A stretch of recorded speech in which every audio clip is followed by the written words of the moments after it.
Is that Morning Cafe has in store. My name is Linda Alela, and as always, we get into the politics of the day. We look at what it is that is in line with Martha's news, and also later on we'll be discussing Martha's environment. It is crucial that we preserve the environment, as they would always say. You preserve it well, it will guarantee you a good home. So that's all we'll be having this morning, even as we keep you up to tabs in what, of course, is what happening in the world of news. I always love it to do this with you every other morning of the week. And how do you get to know that, you're part and parcel of it? It is pretty simple. You get to interact with us. Hashtag Morning Cafe at Linda_Alela TV47KA. I guarantee you that once you drop that comment or once you drop that question, we'll certainly be here to sample them as we proceed with the broadcast. And that's how then we guarantee ourselves with that proper communication as we look forward to better days ahead. So much in store for you this morning. The goodies that we have up for grabs. Remember, it's Thursday and tomorrow is the D-Day. The D-Day to what? I'll be giving you updates on that as we proceed. But first, we take a look at the papers. Yes, we look at the papers, what it is that has been captured on the front page. This is the Standard newspaper. Police respond to Ruto allies' security concerns, and the police say that DP's security is intact after Tanga leaders asked Inspector General of Police to probe alleged absence of the officers. A plot for chaos in, of course, rallies and withdrawal of members of parliament or bodyguards. That is a story captured on page 2, even as politics continues to, tighten up right here in the country. The conversations are high, and of course the question of intolerance is what gets very many people worried at this point. Away from it, governors get about 409 billion in new sweet deal. More for them. But just how will this come in handy towards ensuring that also the people down on ground are able to realize the benefits that will come along with that is a question of wait and see. Accountability is always an issue or a question at hand when it comes to the monies that have been disbursed to the levels of the counties. Yes, this is on the New Year's that is the budget, and so we'll be looking at it as we proceed with the broadcast. Uproar over state's ban on maize growing. That is also another interesting story here. That is on Martha's agriculture, as captured on page 5 of the Standard newspaper. And the main story, why teachers are new power gurus. What does that mean? This is in regards to the new system. Remember, the competency-based curriculum now adapted in totality. It is one thing that gets very many people questioning whether indeed as a country we are ready and set to proceed to do the same. So teachers are to get more powers over your child's career, from imparting knowledge to molding character and behavior. They will also have a big say in the administration of critical school-based tests that will account for up to about 60%, as captured right here on page 6 and 7 of the Standard newspaper. That is in the main stories of that. What is on the Daily Nation? Marriage on the rocks, infidelity, violence, and alcoholism cited for breakdown of unions. A story captured on page 8 and 9. Most of the people saying that, well, the tough times brought on board or about by the COVID-19 pandemic are some of the key things that also can be attributed to this. Grab your copy, page 8 and 9. You get extensive report on this. Another story, who will be the next CJ? 13 individuals have applied for position of Chief Justice. Interesting to note, most of the Supreme Court judges have stayed away from this, something that many did not expect. A story, like I said, captured on page 5. It is going to be an interesting twist and turn of events, even as we look at this historical moment. And a different one, Raila bets on tighter ties with Jubilee. That is a story that is here and is extensively captured on page 4. That is in regards to the handshake and the push for the BBI. It will be an unstoppable movement. We will also bring together other parties. That is, of course, according to Right Honorable Raila Odinga. River Nile has left Lake Victoria and no force will stop it. And so that's an interesting one as we get to see how events will unravel, will shape up. That is in regards to making sure that the BBI sails through, and importantly, looking at the aspect of the handshake and how instrumental it will be for that. Remember the other day, Right Honorable Raila Odinga said that he is confident that President Uhuru Kenyatta cannot go against what it is that they have had as an agreement. CBC, what we know so far, some of the key things in regards to the CBC, President Uhuru Kenyatta the other day, that is on Tuesday, officially saying that this is the time where we say goodbye to 844 and we introduce the competency-based curriculum, and still conversations revolving around how best we would be able to deal with this. So we'll be looking at that later. But importantly also what has been captured on the People Daily. This is the big story, low, heavy. Actually the big one is this, but then there's also this one which seems pretty big. Low heavyweights give CJ position a wide berth. And here it is, a story captured on page 2. From a sports specialist to a judge with the worst ruling globally, many applicants for the Chief Justice position are not well known. Interesting to note, these are the key figures: William Ouko, Martha Koome, Said Juma Chitembo Ndumanderi, Frederick Ngatia, Professor Patricia Mbote, Philip Murgor, Dr. Moni Wekesa, and many others. And so we'll be looking at that, following up, so that we give you updates of how this is going to be received, even as the processes of shortlisting now officially commence.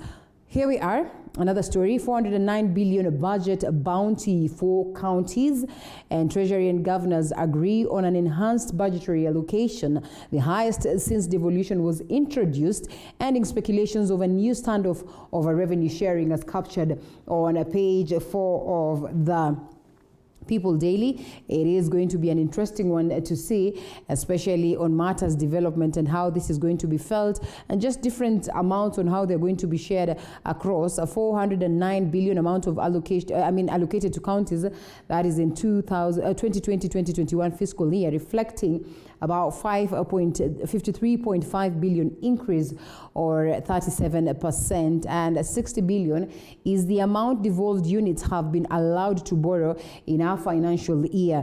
It's the first time governors and Treasury agreed on a borrowing framework, and also 17 billion amount allocated to counties as unconditional grants. Previously, the money was to be distributed as conditional grants for various budgetary vote heads. And so this will be looking at closely to see then what culminates from that. Remember, for the longest of time, there's been an issue on matters, monies, and worse, how they are disbursed to the level of the counties. Education experts mark huge cost of implementing CBC.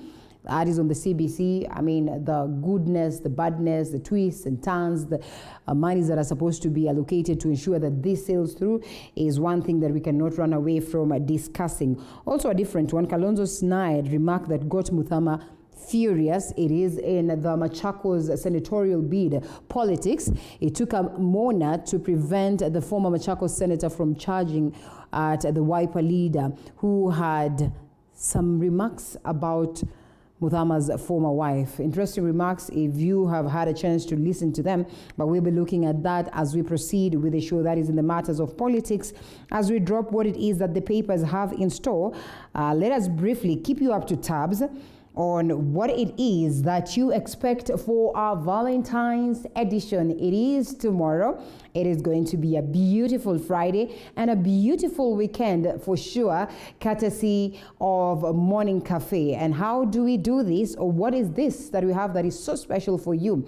Let's go to what it is that we are talking about, and most of the people that will be doing this with you to ensure, or with us, sorry, to ensure that you are allowed, or you are awarded a great moment when it comes to the actual Valentine's Day. Mizizi Africa Homes, a real estate entity that is out here to guarantee you an incredible moment with your loved one. Trip to Mombasa. So they will be awarding you they will be giving us 2 slots for couples to travel all the way to the coast.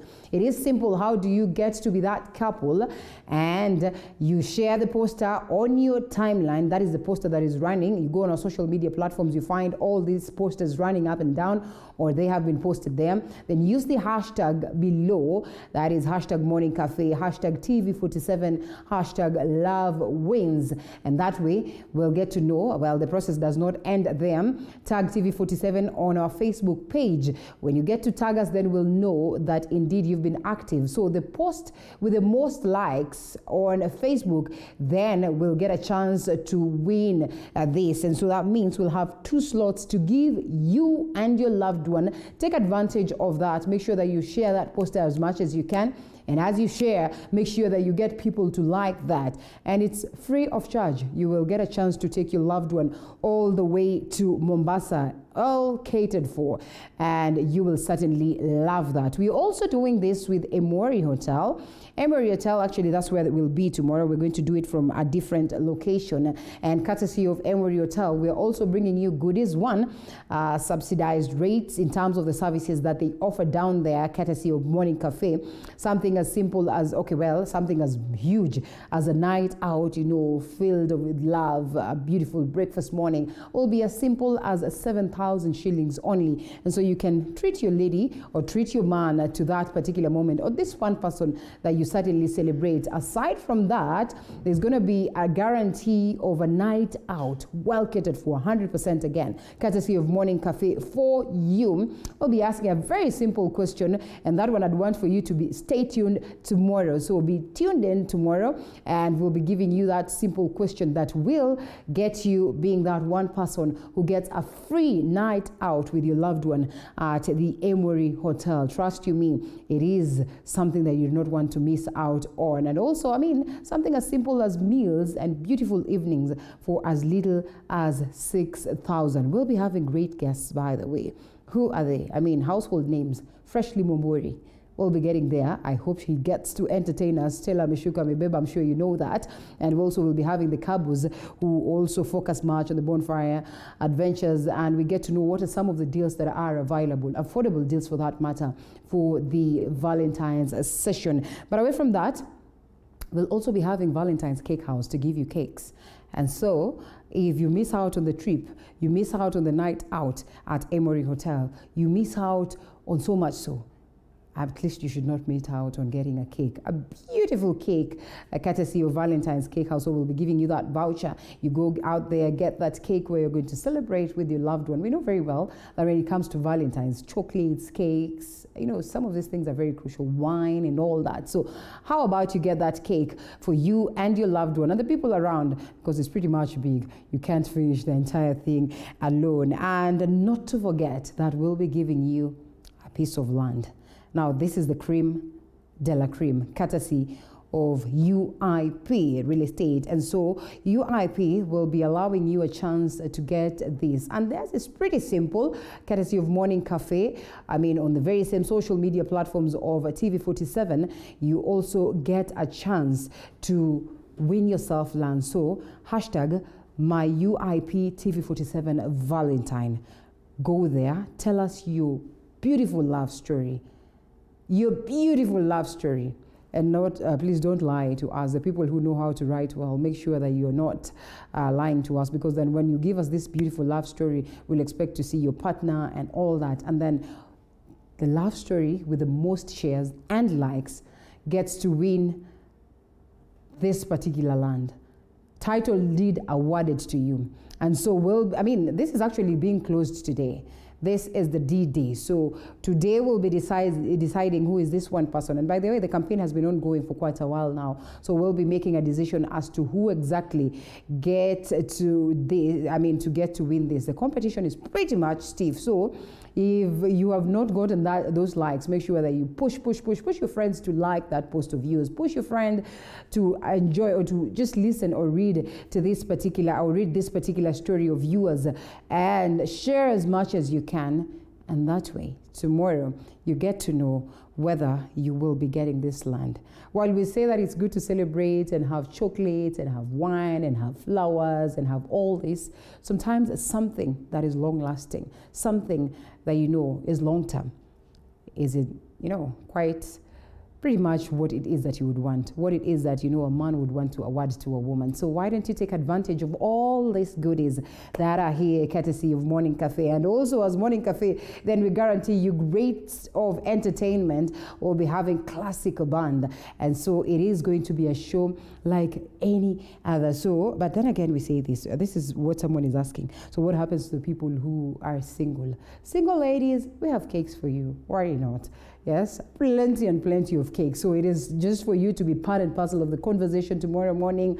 Tune into TV47 Morning Cafe from 6 a.m. to 9 a.m. And we can say, you know what, this is our love to you. So we're not going to segregate. We're not going to say that, oh, it has to be a couple, it has to be what. At least there's something that you can as well, you know, proceed to also enjoy as a person who is single. Who knows? Maybe some of us are also.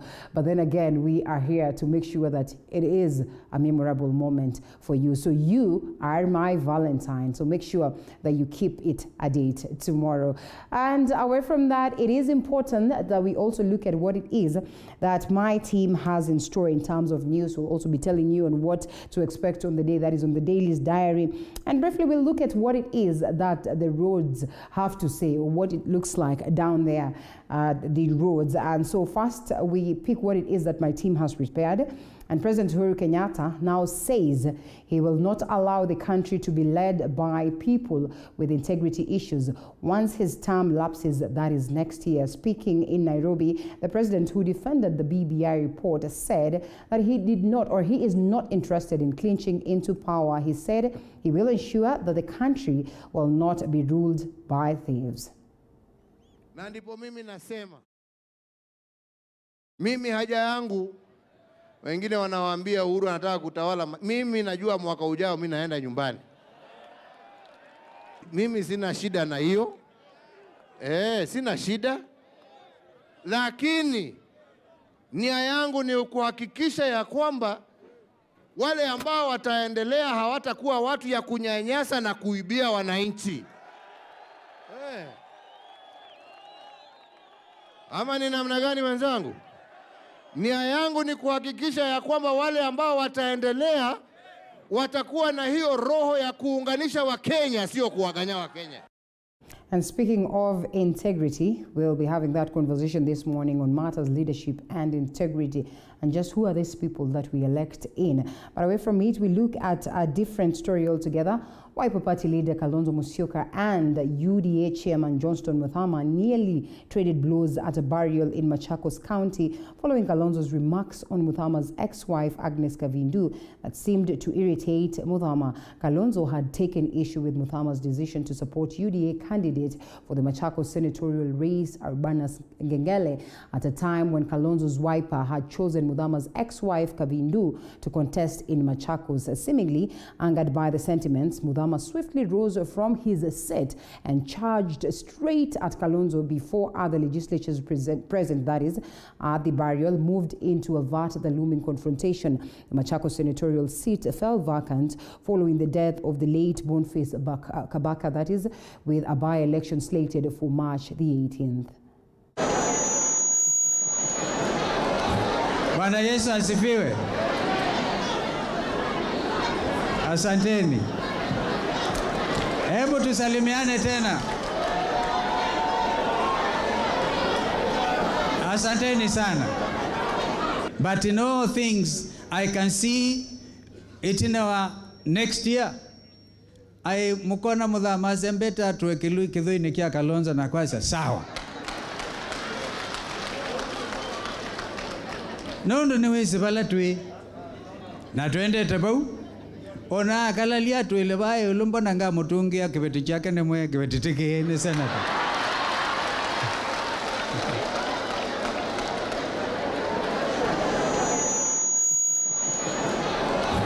Bwana Yesu asifiwe. Well, such is politics. Now, to more drama on the same. Nyandarua County Assembly Speaker Wahome Ndegwa has been impeached as for the second time. This comes after 26 MCAs in a chaotic session voted in support of a motion to oust him from office. Nanok Loren with that report. Nyandarua County Assembly Speaker Wahome Ndegwa has encountered his second ouster. This comes after 26 MCAs voted in support of his removal, while 4 opposed the motion, which was tabled by Majority Leader Ferdinand King'ori. Wahome has been accused of gross misconduct and misuse of office. Those who are in support of the motion of impeachment are 26. Who are against the motion of impeachment were 4. However, votes from 7 MCAs following their 6-month suspension from seating in the assembly by the Jubilee Party for indiscipline and violation of the party's conduct did not count. There are some members who have been disciplined by the committee of the disciplinary at the Jubilee Party at Nairobi, and therefore they have been suspended.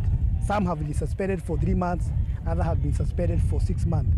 So therefore they have to operate with the compliances of what the party have said. According to Majority Leader Ferdinand King'ori, Wahome had entirely shown that he is unable to hold office.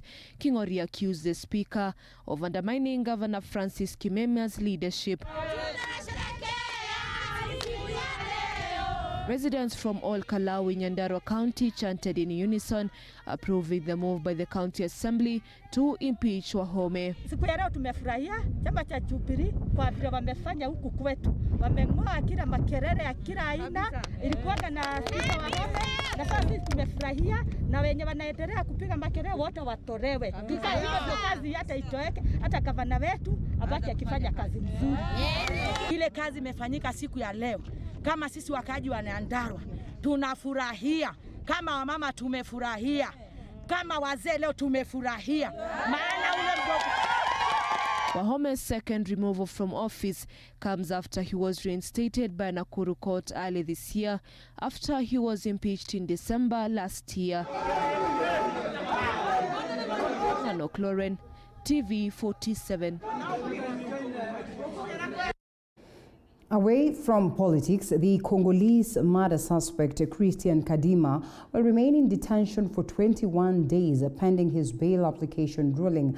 Kadima, who appeared before the Machakos High Court, pleaded not guilty for the murder of city lawyer Elizabeth Koki, as Joan Minor tells us.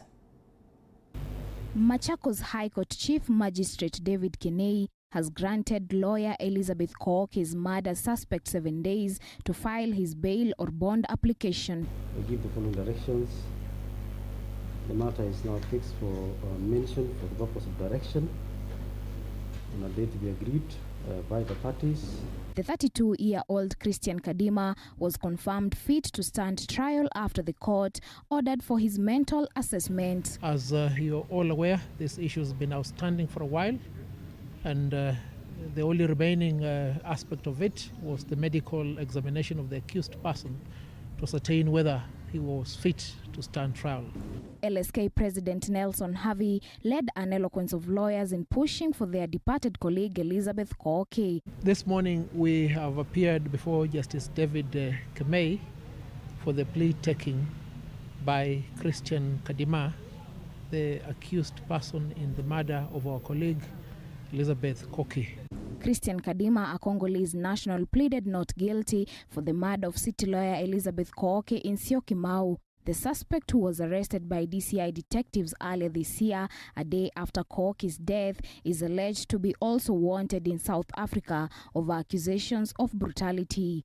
The case will be mentioned on 2nd of March this year. Joan Minor, TV 47. Well, thank you, Joan, for that. A brief look at what it is that is happening on the roads this morning. Nairobi, and it is important that we start off with the key roads that, in most cases are notorious. Well, Thika Road will certainly not miss out on that list. And here we are from somewhere around Githurai, going down as you headed to the city, where you get to a point where, you are somewhere around Ruaraka.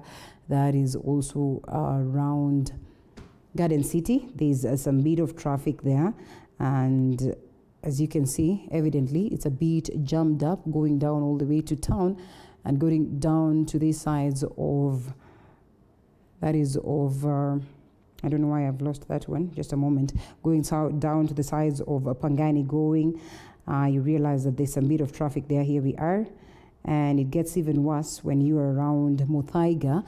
It is extremely heavy, so if you're taking that direction, you won't know what it is that you expect. There is somewhere from around also to Survey, and at this point of Muthaiga, it doesn't look very good this morning. So if you are taking Thika Road, you know what it is that you are expecting this morning.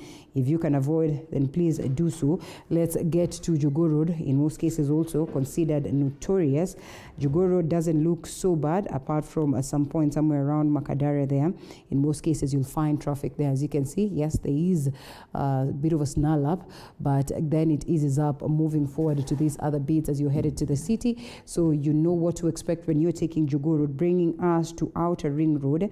And Outer Ring Road, how does it look like from Allsops all the way to around Embakasi Airport Road?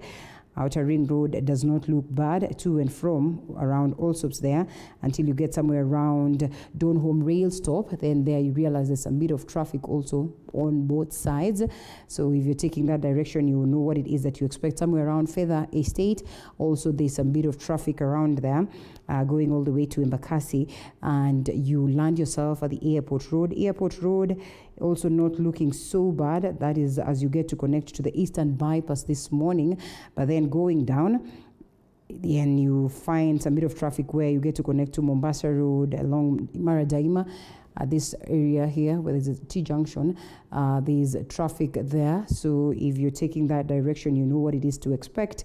Landing us on Mombasa Road from Imara Daima, you find that there's a bit of traffic going down. It eases up, and all the way around South B, around Bellevue as you headed to South C, it does not look so bad this morning, so there's no cause for alarm if you're taking that direction. Lusaka Road also doesn't look so bad this morning. If you're taking that direction, it's pretty much of an ease. And away from it, let's look at what it is that is happening on this other side of Langata Road and Mbagathi Way. Langata Road is also not looking so bad this morning, so there's no cause for alarm. Mbagathi Way is also an ease this morning. So you're taking this direction, worry not, because it does not look so bad, probably because there's not much of, what it is that was like yesterday. It was yesterday or the day before yesterday, the morning was a bit chilly, and so there was so much traffic across different parts. Somewhere where we are, that is Westlands, there's also not much of traffic around Backlands area. And so as early as now, you need not to worry. I realize that there's nothing much that I would probably get as updating you on what is happening on the roads. In the event that things change, I'll make sure that I'm here to keep you posted. Let's drop this as it now, and we take a short break. We'll be coming back with more. That is on the papers, and also delve deep into the interview.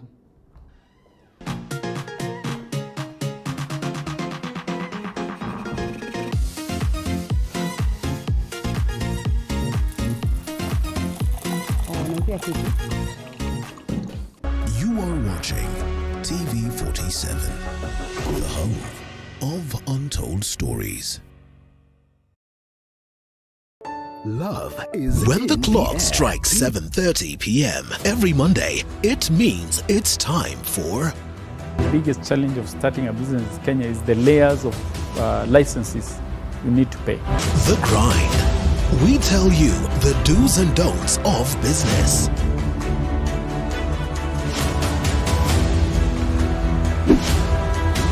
But the biggest fear was whether I'm going to make it in business or whether I'll lose my 150,000.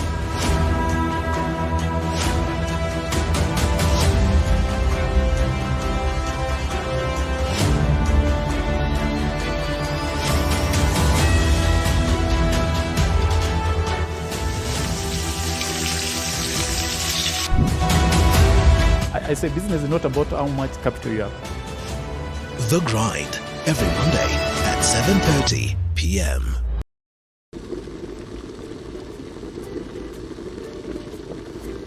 It's been an amazing year in the kitchen here on The Throwdown. We brought you ugali and brown fish by Sophia.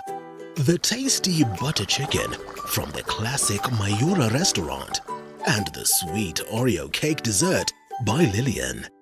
This year, we bring you bigger and better from more mouth-watering meals, kitchen hacks, restaurant reviews, and even street foods. Tune in to The Throwdown every Sunday at 6:30 p.m.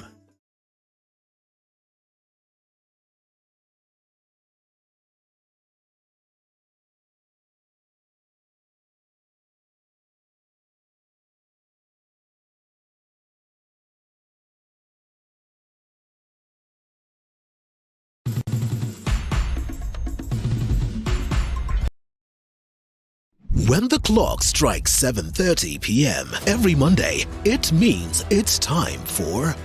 The biggest challenge of starting a business in Kenya is the layers of licenses you need to pay. The Grind. We tell you the do's and don'ts of business.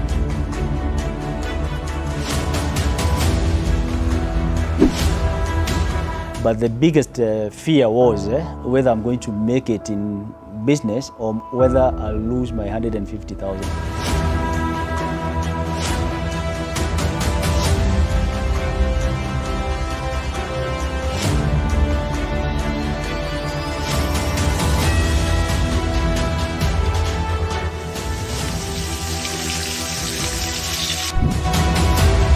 I say business is not about how much capital you have. The Grind, every Monday at 7:30 p.m.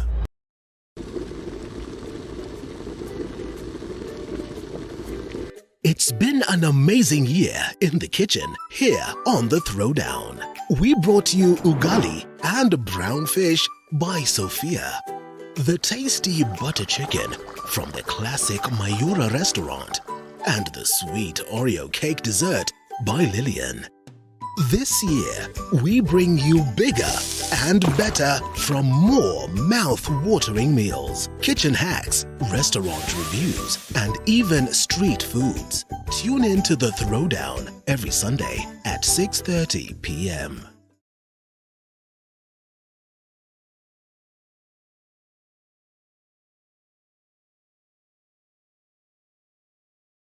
When the clock strikes 7:30 p.m.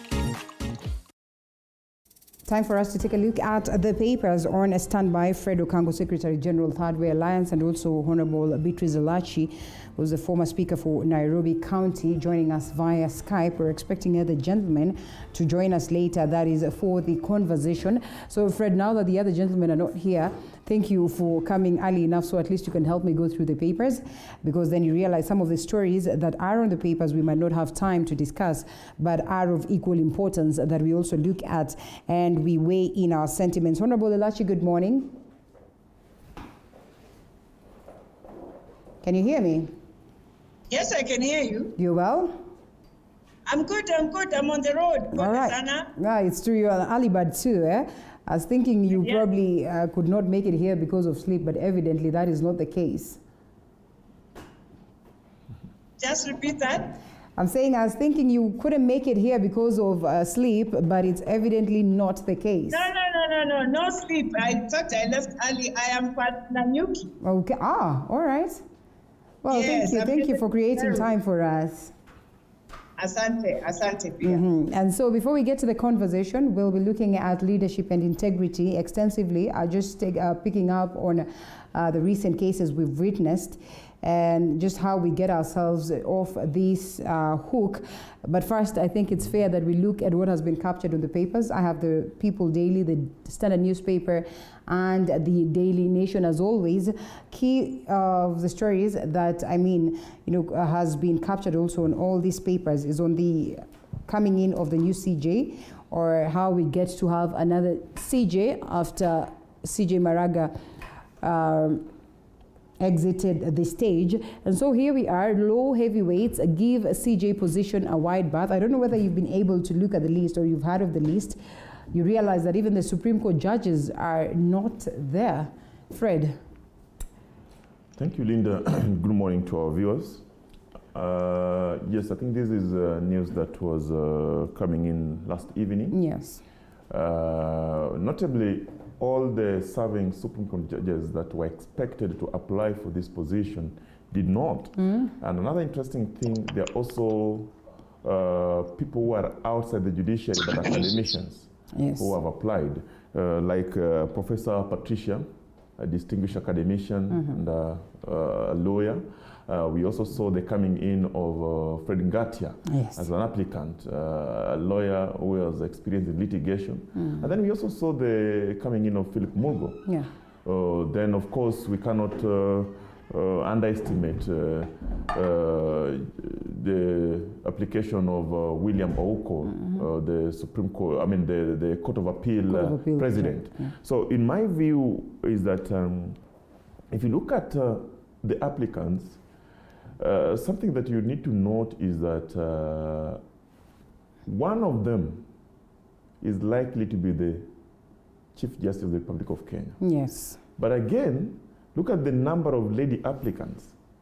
The absence of DCJ Mwilu in that application, when Kenyans expected her. Yes. Then now, there is a silent rule also. If you remember, when assuming DCJ Mwilu will remain, or she is the DCJ, then also, what are the consequences, what are the effects of having a CJ who is a lady? Therefore, it tells you that most likely, we are likely to have a male Chief Justice. Again. Yes. All right. And also, of course, there was also the other 9 that applied for, the judges of Supreme Court.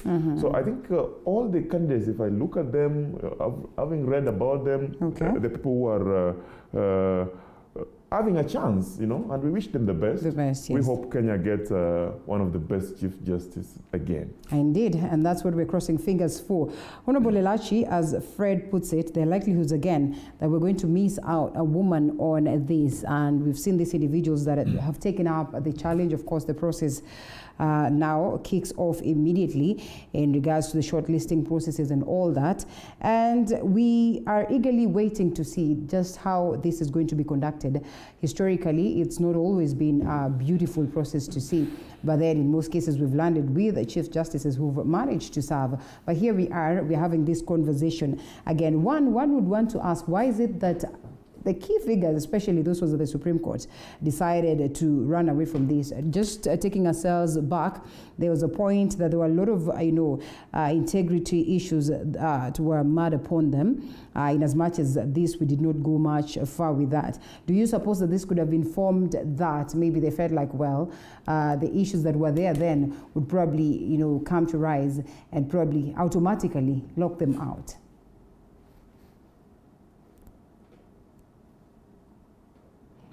Congratulate those who have applied. I can see it's they are new faces, good faces. Kenyans really appreciate when they see them in the judiciary. But at the same time, I think why not the women? I think most of the women felt Philomena is already there, and in the judiciary, they are very keen in the issue of 2/3 of gender role. They are always for them, I think they've carried it very well in terms of all the institutions that we have. So I think that is fun. But I can see Martha Kobe there, and we want to wish her well in the process. But then also, as you say, yes, integrity also. It's really catching up with very many people. And I think they also fear, because you don't know.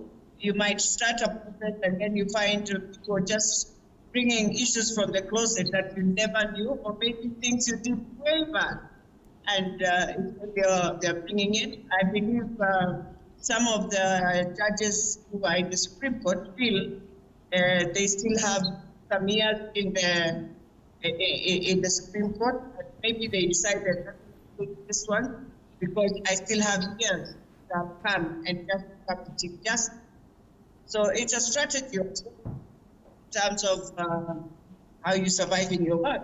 So if you want to be the Chief Justice and it has a time limit, then you will leave when you're still young. So well, I don't think a majority of them have the luxury of time based on their age and all that, right? The ages, but anyway. They do. Yeah. If you look at most of the judges there the the Supreme Court, they're below 70.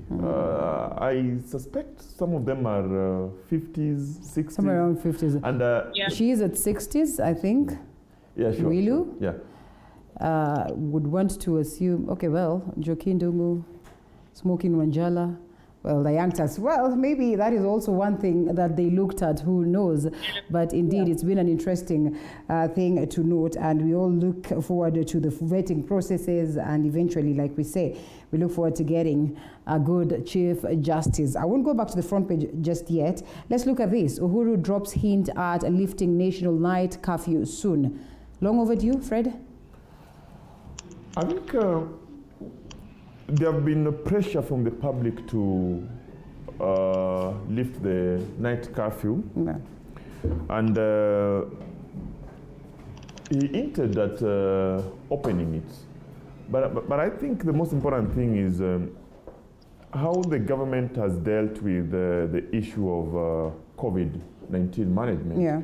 And that is the most important thing, because if you look at other countries, we are now being told of a new strain, the SARS-CoV, I think, 2-something, yes, that has become very dangerous. And I think if the government is ready and prepared to deal with any eventualities, then so be it. But I think also the warning that the president gave the public is that, well, we could be opening, then we should also not drop the guard, because we are at a time when there's a new strain coming in, and we are trying to manage the situation. But I also want to congratulate the health workers. They have done a good job. But also the public. Today, if you walk around, at least you'll see people in masks. You will not see people, I mean, the social distancing, at least they're trying to keep. And the curve, we would say today, we are flattening the curve, because if you look at the infection rate, is below 5%. So from the figures that we are being told. So I would easily say that the health workers have done a wonderful job, and it is worth congratulating them. Yeah. And we ask them to keep doing what they're doing. But the public that are also asking for the economy to be open, it is good because people are suffering, the businesses are going down. But then we should also be ready to live with the measures that are in place, because if we drop the ball, then we can go back to like those European countries where there is infection, and then now we lock the country again and we lose. Indeed. Sure. Honorable Elachi, long overdue, even as we look or briefly touch on the fact that we understand that the vaccines should be here any moment from now.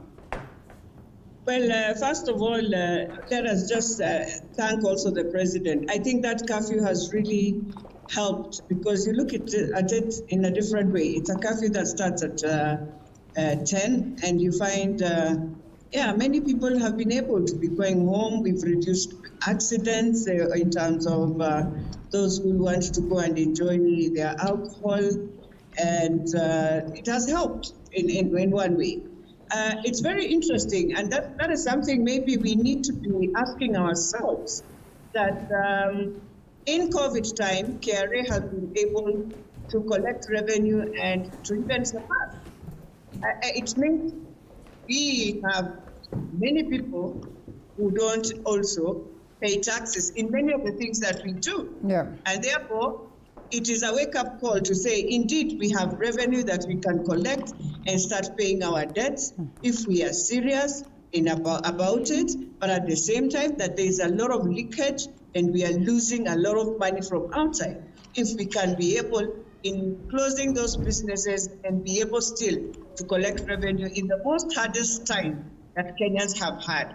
And therefore, Kenyans would wish to see us as government use our money in a manner that will give them services and for them to enjoy the taxes that they are paying. I think that is one thing. So even as we open up parking,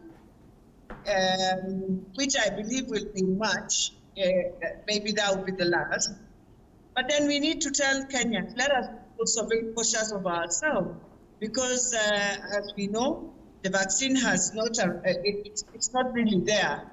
If we start getting the vaccine, then we can say we are safe the way the other countries are.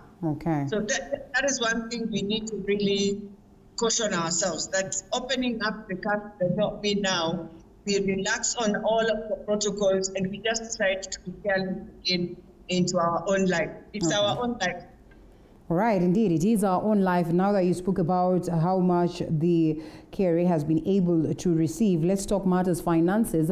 And legislatures demand meeting with Finance Minister over CDF cash. This is after, the fate is or hangs in the balance, or the fate of the National Government Constitutional Development Fund is in question after it emerged that Treasury had only released about 9 million out of the 137 million set aside for the same, or for the 290 constituencies, and also in regards to the same counties to receive about 409 billion from Treasury. That is next year. That is up, and one of the key things that has been celebrated by most of the governors. Fred, this issue of money is getting into the counties, and accountability in question, and the fact that this can be declared, but then when it comes to disbursement, then it becomes an issue. First of all, let's start from where the problem has been. Yes. Kenya is a very rich country, and Kenya collects revenue in taxes. All Kenyans, most of the Kenyans actually pay taxes, and therefore they have the opportunity, the government has the opportunity to collect revenue in all aspects. The county governments, by virtue of the objects of the devolution, are also expected to generate their own revenue so that they can manage their own affairs, Now, when the money is collected by the national government, the requirement by the Constitution is that the Auditor General has got at least 6 months to do the audit and then submit the audit accounts, to National Assembly. Yeah. Then the National Assembly has got 3 months to debate and approve those audits. And it is on that basis that the revenue between the national government and the county government shall be based on the most recent audited accounts. But you realize that Parliament for a very long time has failed to use the most audited revenue accounts so that they divide revenue based on the constitutional requirement or principle. And the county governments have been losing, because if you realize there are certain years that the government has collected more, over 1.whatever trillion, others slightly 560 billion, and the counties lose their equitable share on that basis alone. Because if you have a backlog of audited accounts, now the Constitutional Amendment Bill 2020 is trying to cure that problem by saying that where there is, revenue to be divided or to be shared based on the most recent audit accounts, then Parliament shall use the audited accounts as submitted by the Auditor General, whether they have been approved by Parliament or not, so that we don't go, it's a cure that also supports or is an alternative to the provisions of Article 2293 that requires that the Parliament to approve this. But from what happened yesterday, remember sometimes back, there are politicians who went out and said the county governments have not been receiving the 15%. Yes. Then if you look at the years from 2014, 2015, all the way to 2016, 2017, actually the county governments have been receiving above 31%. The problem was on the delay. Yes, on the delay. Yes. So and I've explained why what is the occasion of the delay. Yeah. Yesterday in the meeting, also you saw the additional. There were also that are conditional grant and then additional, and also what the counties are generating on their own. It tells us that this revenue sharing is possible. In fact, in the equitable way, it is possible. But we have people that have decided in the House called Parliament that they will use these as a negotiating tool. When they want to increase their packs, they delay process and say, if you don't give us that, we're also not going to approve this. But I'm glad that now counties will receive over 409 billion from Treasury next year, in the next financial year. And I think while receiving that money is okay, also let us look at how they have been using this money. The financial principles require that they must be prudent, And you also seen, you talked of accountability. How accountable are the leaders at the county level and even at the national level? Because this money belongs to the public. What are they using it for? Because we must also protect that money to the penny so that the public can see the benefit of having that money, and particularly in the devolved units where we're talking about the majority are there and we need money to ensure that we strengthen devolution, further development, and also as counties manage their own affairs. Okay, well, that one has been one of the key problems, or so to speak, one of the key things that has been used as a tool to fight the Building Bridges initiative. But then again, as time goes by, it comes out clearer, so to speak. We already have the other gentlemen on board, and we have Dr. Moses Mwangi, who's a governance expert and also an aspirant for a governorship or gubernatorial position that is in Murang'a County. Good to have you, sir. Thank you very much. I greet all the viewers of TV47. Good morning. Yes, good morning. I think I'll say good morning back on their behalf. And we also have Augustino Neto, who's the co-leader, that is a United Green Movement Party. Good to have you, sir. Thank you very much, Jennifer. Thanks for welcoming me. It's been a minute. Yeah. I've just been coming from the villages in Kabuchai, where United Green Movement Party is running yet another candidate in the by-election. And we're hoping that the people in Kabuchai find it fit to elect our candidate, David How does it look like? How does it look like down there? Interesting contest of homegrown political parties. You know, there's the presence of Ford Kenya, there's the presence of UDA, but also United Green Movement is making a straight call, and we hope that they find our candidate the best of all the pack of 8. So we look forward to March 4th, and we'll be back again in the campaign trails for the next couple of days. All the best. As we always say, we look forward to a moment where Kenyans will elect leaders based on ideologies as opposed to probably the parties that they affiliate to, in as much as parties are of importance.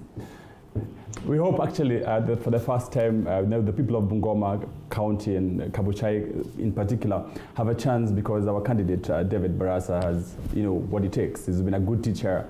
He has taught in a couple of institutions around Bungoma County. He has been a chief officer in the county government of Bungoma. The people of Bungoma have a chance because they know his track record. And so if at all it is about merit and meritocracy, we really think that United Green Party is fielding one of the best candidates. Fred, Thirdway Alliance is not fronting a candidate there? We are fielding in Machakos. We are fielding in the London Ward. We are fielding in Uruma. In Kabuchai, we gave it a while back. For reasons best known to the party. All right. And coming back to you, Honorable Elachi, as we close on the papers, I know there's so much that we look into on this, but then again, time might not allow us to do that. Here we are. Experts mull huge cost of rolling out a CBC. That is a story also that is on the front page of the Standard newspaper and also the Daily Nation. And all the other stories that I've touched on are equally captured on these. So CBC, what we know so far is what the Daily Nation speaks of, and also the Standard newspaper speaks of why teachers are new power gurus. That is in the enrollment of the CBC. We are ready?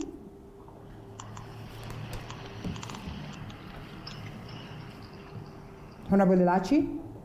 Yes. We are ready on the CBC. Do you suppose that, yes, indeed, as the President declared, it is final, or it is important now that we wash away the 844 in totality and get into the competency-based curriculum? Yes, I think one of the things first we need to appreciate is that education is one of those sectors that we have to really appreciate. It gives merit to anyone in terms of whether you come from a poor family or a rich family, but if you have that education, you are able to sit on any table and discuss. You remember in the 80s, we were very well, before we started this privatization and stuff, and students were equal. As long as you joined the university, you were equal. It did not matter where you came from. Then we came in with this privatization and we just took our children to a very different level. And now we come back to this CBC now, where I believe we are now going back to the curriculum where we have private schools, those who do the British system are doing the same. It means our children at one time will come back to at the same level. Now, what we need to ask ourselves is, one, parents, are we ready? I believe parents are ready. The children are ready because for them, it is the environment you give them that they will be able to bring out their skill, their talents, and not really pushing them to the way we used to push. Our parents used to say, you have to be a doctor, you have to be a lawyer. And then nowadays you find a child will do what he wants, but will still go back to his career or her career. And so it changes that. Changes and gives a child an opportunity to be who he or she wants to be. And I think that is the most important thing. But also that we are coming back to that equity. The equity of every child in Kenya can have a similar life and similar understanding of education. Because today, if you put these two kids, a child from, let's say, for example, Brookside School, with another child from public school, you will see the difference. Mm-hmm. And it's very sad, but I mean, that is life. But it is not life if our government is very serious about having equity of education, equality, the same, and ensuring that the country moves together. So we are ready. It comes in 2029, and I think we shall be ready. The teachers have an opportunity to start a department on the same, and therefore they will move also, because they have to go back to a lot of training. It also gives a parent responsibility that today we have left everything to a teacher. 90% of your child is on the teacher's hand, but now this one changes back and you have to be there for your child, so that when he burns the school, you know where it is coming from. Well, it is a conversation that is ongoing. I'm sure we'll have more and more of this. We'll be bringing you education experts so that they can tell us what the progress is like. So we close it at that. But let me allow Dr. Moses to say something small about one of the last stories that we'll be touching on before we go for a break. Auditor reveals how counties bent laws to create corona millionaires. Asking you this because I know you are a health practitioner. And in this case, then, it will be of interest, much as it's about the counties and the money is down there. This comes at a time when, of course, we're talking about COVID-19. COVID-19 has unraveled so much, unraveled almost all the discrepancies that we have in the health sector today. And so to even get a report that, well, the governors are said to get much more money, but then also the monies that were sent there to at least cushion counties on matters COVID-19, are monies that were transformed to making other people's millionaires. Thank you very much. It's unfortunate that our healthcare system, because we must always look at health as a system, yes. Our healthcare system is so weak that, especially when we look at the county situation, how they do procurement of goods and services, it was envisaged that KEMSA would use its high purchasing power to be able to procure things at a low cost and then deliver them to the counties, and therefore added shillings would go so far. But when we have all these procurements in this county, this county, this county, this county, procuring without the expertise to procure, then it's an opportunity for corruption. Okay. And that is exactly what has happened with COVID, and it's happening also with other things. It's just that the COVID is at the spotlight. Right. So this is just the tip of the iceberg. We would say going forward, there is a need to strengthen our procurement system. And I am one of the people who believe that KEMSA has capacity if it is properly, governance is brought back. But you've started that board before. How much or what was done to ensure that indeed this was achievable or realized? Well, it was there. I was a board member, yes. Up to 2011. And when we went there, we actually did reform KEMSA. You need to let the systems work. It's all about people. Which people are on the board? Are they qualified? Because if you are the chair of the board or you are in the board and things are happening under your nose and you do not know, so a credible board, then the management needs to be appropriately hired. You know, if it's the CEO, no shortcuts. We have seen shortcuts done for political expediency. So you end up with the wrong people. And whereas down there you have very fine, good, hardworking people, the management level is bad. So it's a question of governance. And once you get the governance right, because it worked, because what happens in procurement is that if you are procuring 10 million kits, vis-a-vis you are procuring 200 kits in a county, when you're procuring 10 million kits for the whole country, you can be able to get your economies of scale low. Can we trust KEMSA to do that? Hold it, we come and answer that after this short break.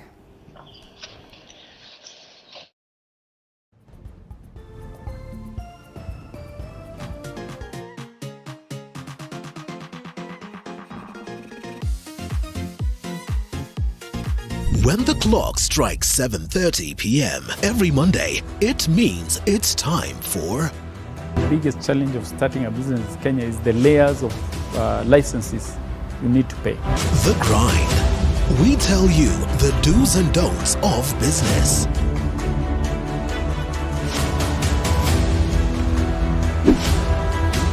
But the biggest fear was whether I'm going to make it in business or whether I'll lose my 150,000.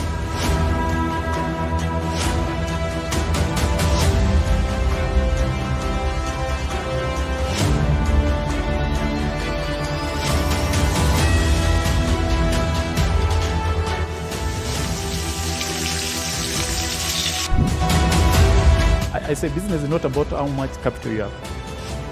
The Grind, every Monday at 7:30 p.m.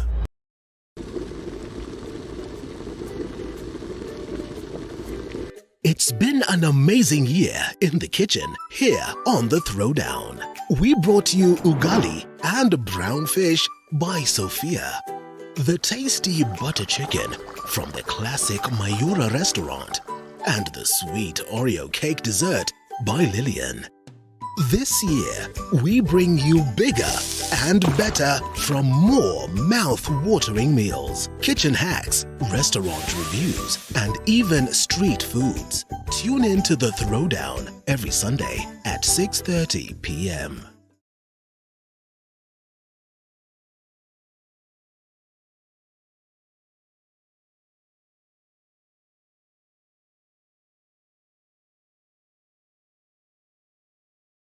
When the clock strikes 7:30 p.m. every Monday, it means it's time for... The biggest challenge of starting a business in Kenya is the layers of licenses you need to pay. The Grind. We tell you the do's and don'ts of business.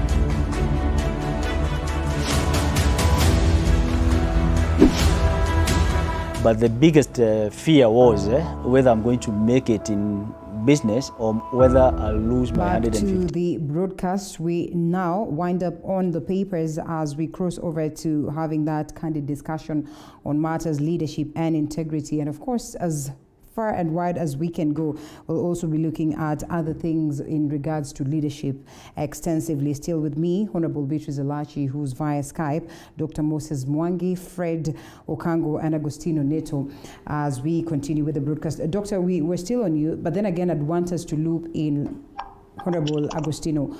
Do you agree that KEMSA would do this proper?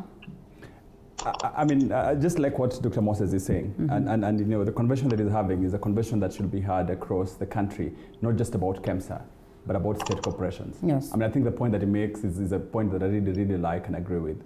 The way the state corporations in the country are run is a matter that really needs to be reconsidered. It is something that Kenya needs to look at. It's not just about KEMSA today. You look at a whole, you can pick any state corporation in the country.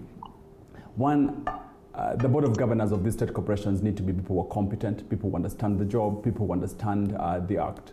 The second level is what he says, which I agree with, is the managers. You know, the board of governors of our state corporations are not always there every day. So that means that the second tier of leadership, which is the management of those state corporations, need to be people with competences, people of integrity, people who show leadership, people who have knowledge. But you find that you have a state corporation where the board doesn't understand the function, does not understand the act, does not understand the core issues, because some of them, of course, like I says, are political appointees. So they are political appointees that, yes, they're good political appointees, but it is possible to have political appointees who also then understand the subject and the cause. So the KEMSA case is not a solitary case. It's a case that runs across the board. And it says very well that if you have a board of governors, a board of management that is competent, like it was in KEMSA. 7 years ago, KEMSA was functioning. That means it is possible for KEMSA to function. But if you have a group of people who then do not understand the issues, you know, the issues of corporate governance and how corporate governance is supposed to work is that the board of governors are supposed to have a helicopter view of the institution. That they do not run it every day, but they need to be understanding. They should be feeling the pulse. That means they understand both in terms of intelligence, what happens, so that they're able to guide and help the institution. And I think if at all our state corporations were structured in that particular manner, we will have a better result in terms of not just KEMSA, but all across state corporations across the board. And I'm sure he agrees with me. All right, you'd love to say something? I think the issue has not, the issue is not only the people that we put in office. Okay. Because the requirement is that anyone put in such office is selected on the basis of personal integrity, and therefore that is the first qualification. But if you look at in terms of procurement, we have got procurement laws that are working. However, how come we find that the cost of a pen in Murang'a County, for example, I'll just give an example, is 100 times the cost of a pen in Mombasa County? Because some of these issues have not been harmonized. And therefore, if you look at the provisions that are proposed in a Constitutional Amendment Bill, now SRC is required to determine and harmonize those costs so that the professional consultant and service providers that are offering these services to public institutions have got a rate that is public, and people know that this cap was bought at this cost, and it can be bought at this cost from all government institutions, whether it's county or national. And that's why we have been lacking, that's transparency has been lacking. And if you look at even what happened in KEMSA, well, we argue that this was a pandemic that came in at a time that was not unprecedented, and you know, the government had to move in to procure at whatever cost. We also have to go back to procurement laws. We also have to go back to requirements of the people that are in office. What are you supposed to do at such a time?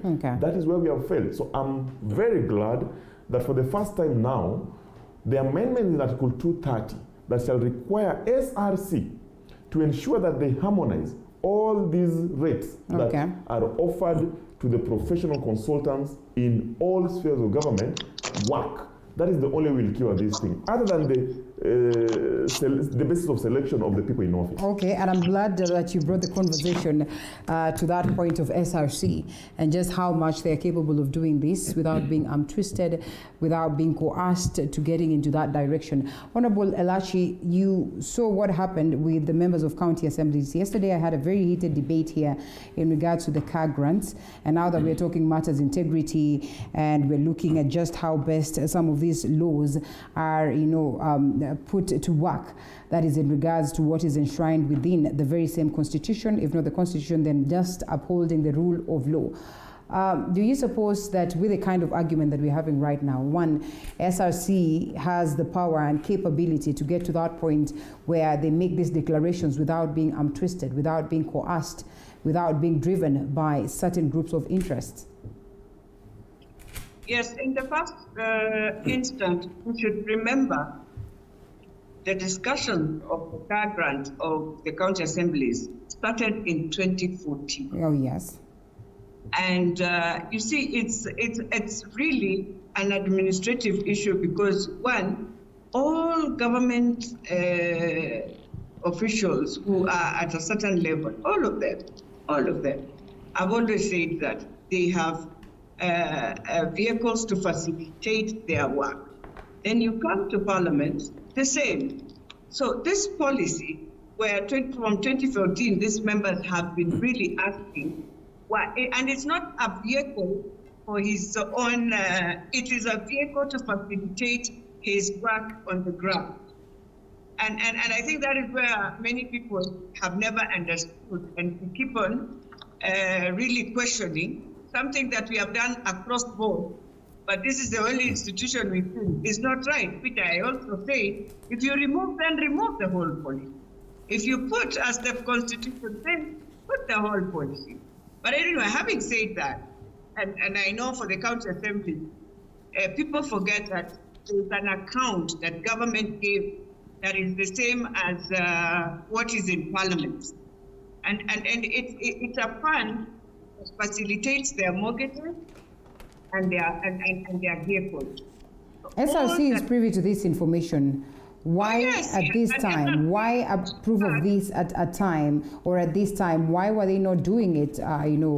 As you have rightfully put, it's a conversation that has been ongoing since 2014. It's a very silent policy that now needs to be done by SRC to be a policy that comes across. Because when SRC started, when we started the commissions and SRC was established, I remember very well that policy is a policy just within, let's say, for example, within Parliament. And I know Honorable Neto, who's there, will explain to you very well. It's a very silent policy. It's a policy like this one of fuel. Where is it? But you find people coming for mileage. How? It's a very silent policy. These are policies now that need to be really put into paper so that whoever comes, you don't say it as I'm twisted and this. And I remember when they asked for the fund at that time, they were very clear. The only mistake they did at that time, I think some of them were a bit arrogant. And I remember the president had to walk out of that meeting. It's not something that is today. So anyway, it comes in, I know at the time now we have BPI, so you mixed it and it becomes, but I think it's supposed to be now clear that all persons who come into work need facilitation on how they do it. In terms of integrity is where now we have to question, which is a very bad scenario. And I think both my colleague speakers who are there have talked really about it, that you cannot be in an institution where you are supposed to run this institution and ensure, and you're entrusted by those who believe you can do that work. And one of the things we've realized today, and I want to give a very good example. Let us go now to our airport. If you look at the airport and you ask yourself, what just went wrong to Kenya? What went wrong? Because when you look at the quality, and I'm sorry to say that, but it's true, because you'll travel to today, then even Juba is doing a better airport than us. When you look at the quality, and I'm not saying it's bad, but the quality, that you cannot give us tents at the airport, prefabs of tents, and you say now we are okay. But you've spent billions on it. These are the questions we are questioning, and we are saying, I can see now they're about to do a new development is about to start at the airport again. But now when you read the BQ, which is done by the managerial team that we are talking about, who now we should start questioning. When you look at the BQ, you will wonder, how do you put in a fridge that has been banned in the whole world? But in Kenya, we are just about, in our BQ, these engineers feel, or the architects, that this is the right thing to go into our airport. Yet it has been banned in the whole world. Those are features that were long gone. But in Kenya, we will put them. Why? Because it's in the bill of quantities, and you have to use that. And I'm like, no. The managerial team are the ones who have now let us down. That's how we are losing our money. All right. And this is what our government has to start looking at. Because if you do a good tender document, because it's that is what you use to do all these infrastructures you see and everything we are doing, and do it rightfully and with the right price, and stop taking guys who say they are the lowest in tendering, Yet when they finish, they come and subcontract because they didn't know what they are going to do. But in Kenya, we just look at lowest. Those are things we need to be very careful. Well, we need to be very careful, but in most cases we are not, Honorable Neto. And now that we're talking about the SRC and what has been incorporated in this bill that Fred speaks about, most of the people, or a majority of the people, you being included unless you change tone, have been against the entire talk of matters BBI and the changes that have been incorporated. Do you suppose then this one of the SRC would probably come in handy to address some of the discrepancies that we have mentioned? I mean, I think, let me speak to three things. The first is what Fred was speaking to, which was with regard to the laws that need to enable the procurement issues. I think Kenya does not need any new laws. There's sufficient laws with regard to procurement issues, laws that govern how things should be done. What Kenya lacks is proper leadership and integrity issues that are espoused under Article 73 of the Constitution. People just need to do the right thing. I mean, we saw this under the Kibaki leadership, that, you know, when a leader stands to do the right thing, everyone else falls and follows, takes cue, because leadership has said that this is the right and the correct thing to do. So it does not matter whether you make a constitutional amendment if the spirit and the tenure of the leadership is wrong. Look at how much money they've given right now, 409 billion. It is possible to even give the country 600 billion. It's possible to give the country 700 billion. What you need is political goodwill. And you do not need legislation to have political goodwill. Yeah. If a leader, a politician has no goodwill, whatever law, in fact, they'll be disregarding the Constitution, they'll be regarding international laws, they'll be regarding international norms. So it is about the spirit and the principle of the person who is a leader who then sets cue. The second thing, which my colleagues have spoken to, is with regard to the MCA car grants. I really think that there is nothing wrong with giving MCAs car grants. Members of the county assemblies, like members of parliament, members of National Assembly, really move around the constituencies and move around the counties, and it is good to, for example, facilitate them to do that particular work. What is wrong is the timing of the car grant, because I mean it's a debate that has been happening for the longest. You know, the way SRC doled the car grant issue, it is more of, you know, a quid pro quo. I mean, give me because I'm going to give you. That you know, in terms of being justiciable or in terms of good leadership, it is not okay. I mean, it amounts to, you know, bribing the MCAs, for lack of a better word. That they should be getting car grants, no, that is, I mean, it's a good thing to facilitate members of council assemblies. I mean, some of these people are not able to afford mobility. I mean, you know, take it back a couple of parliaments ago, some members of the National Assembly are not even able to afford cars. You know, I mean, if at all you want to be honorable, the amount of money they get or the amount of money they earn is not, I mean, it's fairly not enough to do some of these things. So it is possible to facilitate them. But just then, like I said, the timing is not very good for a constitutional process that is of national importance. And you know, this comes on the backdrop of there were nurses, doctors who wanted more money, who wanted more facilitation. In fact, at that time, the doctors and nurses were asking for PPEs, which has nothing to do with their personal benefits. That was not given to them. But now, poop, all of a sudden you have 4 billion shillings going to MCA car grants. I really think the timing was wrong. And lastly, is the issue of institutions. You know, the reason why the Salary and Remuneration Commission was formed is that they're supposed to be independent commissions. Right. And the beauty about an independent commission is that, look,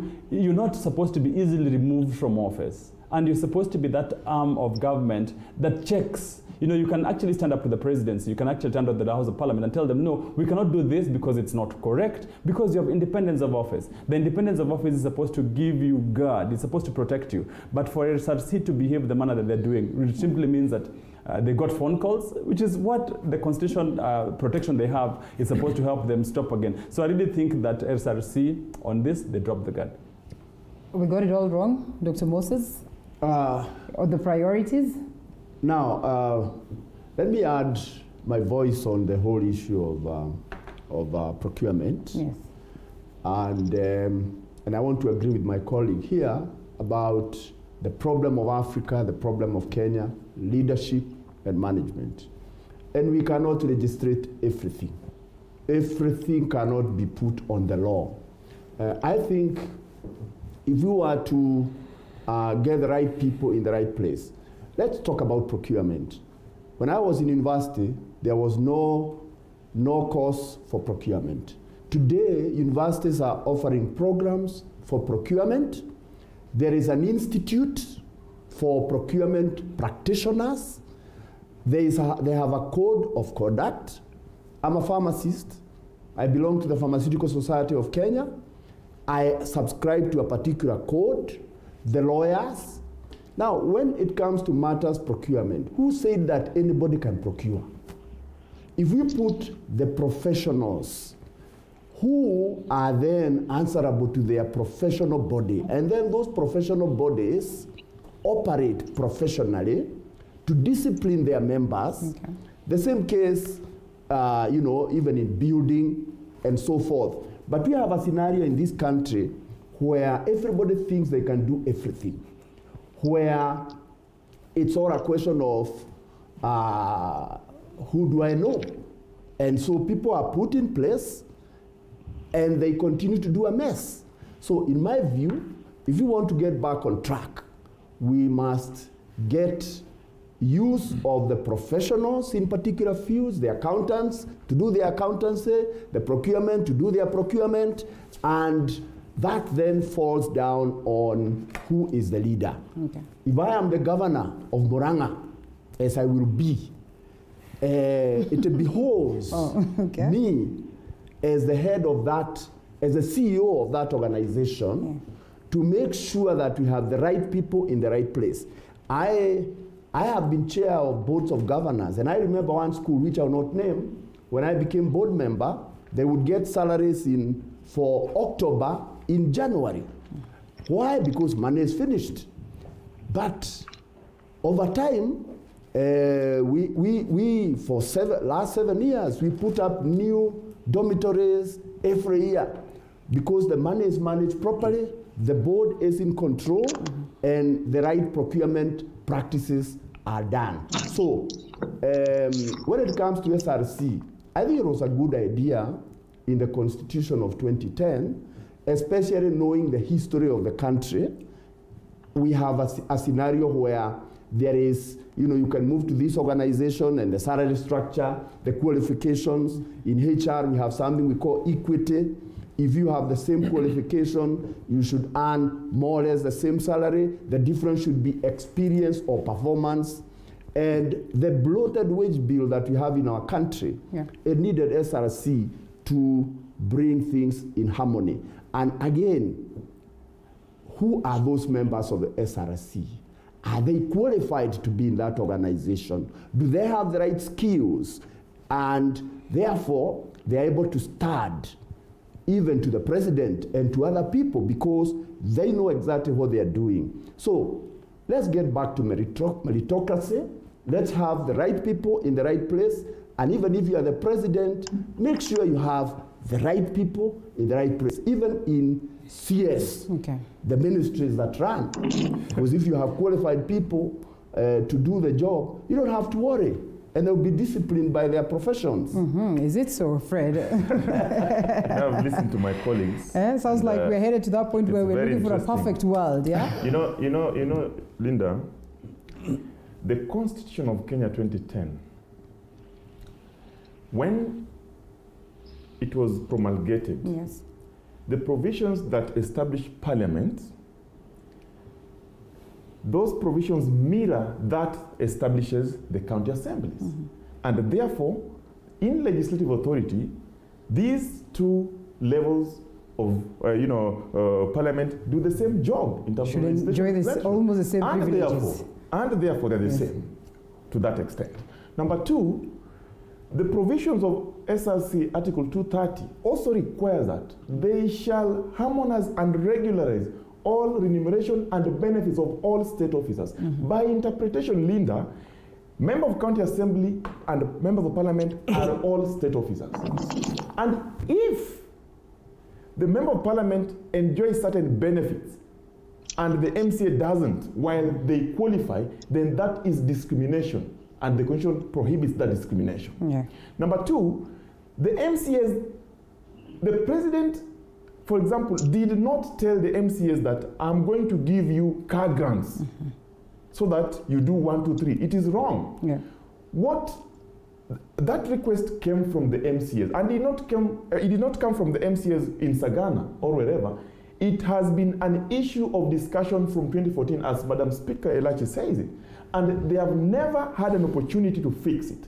Number 3, I listened to SRC Chair Lynn Mengich, and with all due respect, I want to congratulate them, because before they have rejected attempts by Parliament to even increase their allowances, and they've gone to court and they've won those court cases. They are there. So we cannot say today that SRC is independent. They are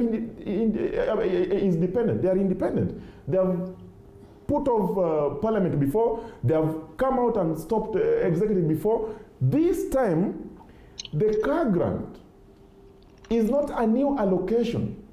This car grant that they are talking about is a conversion of the loans that are existing that were budgeted for. And who made the request? The MCAs. Through who? Council of Governors. SRC wrote to Council of Governors and asked them, do you have funds? And they complied and said, yes, we do have funds. And therefore, it will not affect our budget in any way. So in my view, what has happened, and the public should know this, people have said the doctors were suffering the other day, I don't know what. This is a benefit, and this benefit has been in place. In fact, as we speak, the MCAs who are already paying those loans. So you can't, it's not a new allocation. Yeah. I want to say that let us not trivialize certain things. Right. This is a transport benefit that this member of county assembly need from point A to point B to do his or her job. And that job is a constitutional job. He is a people's representative. Right. That provision is in law, it has been catered for, and they are already enjoying it. When people say timing, there's nothing wrong with looking at the challenges that we have today and offering a solution. In every silver, they say in every silver cloud, whatever, there's a silver lining, yes, you know? Every cloud exactly. And that's what has happened. So it is coming at the right time when the MCAs have been struggling. Okay. But look, they have been cushioned. I say, okay, you have been paying 2 million, but now we are giving it to you as a grant. I want to believe that even other departments, other government arms, and other public or state officers that have been requesting for certain benefits that will facilitate them do the job, their time is coming. Yeah. And I pray that that time comes like today, so that we sort all state officers and allow them to do their job as expected of them by the constitution. Jennifer, yes. I think Fred needs to go back to his dictionary and look at the meaning of the word bribe.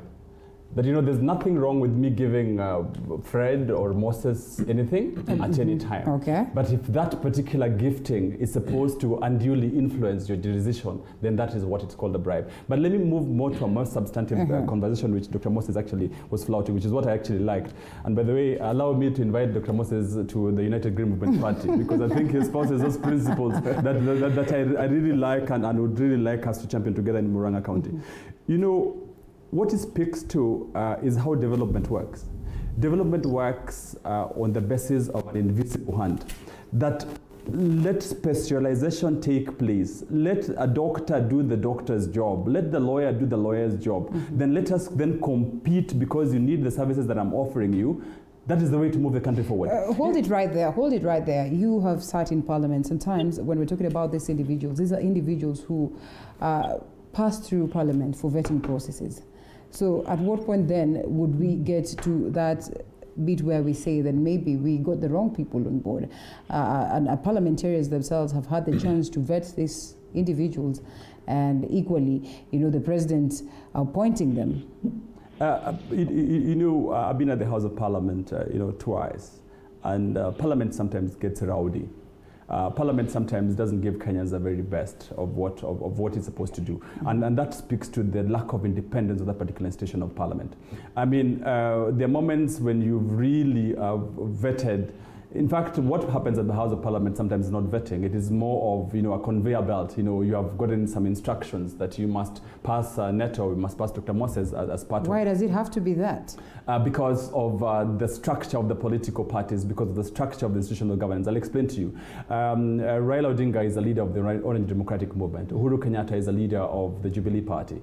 And as party leadership, they can actually give you instructions in terms of what way they think. So depending on what the leader wants, depending on how the leader wants it, some of the leadership will give you instructions, and that is why you've seen the struggles in the Jubilee Party, you've seen the struggles in the ODM Party, that you're given instructions of the party leader, and then you have to toe the party line with regard to what the leadership has suggested. So it is not that if you exercise independence, like some of us try to exercise independence, then you become a mole, then you get all manner tags, because then you want to do the right thing, but the party leadership does not want you to do the right thing. So it is not that Parliament is able, if at all Parliament is to function as an independent institution the way it's supposed to be, then Kenyans would get the very best they have. But right now, Parliament is really hamstrung. And that is why you see most members of Parliament, even the senators yesterday, are crying, because then you cannot exercise your independent mind. The party leader does not want you to exercise an independent mind. And it's a very dangerous precedence for country. And we hope that the House of Parliament can actually be independent. I know Fred wants to speak. He's never been to the House of Parliament.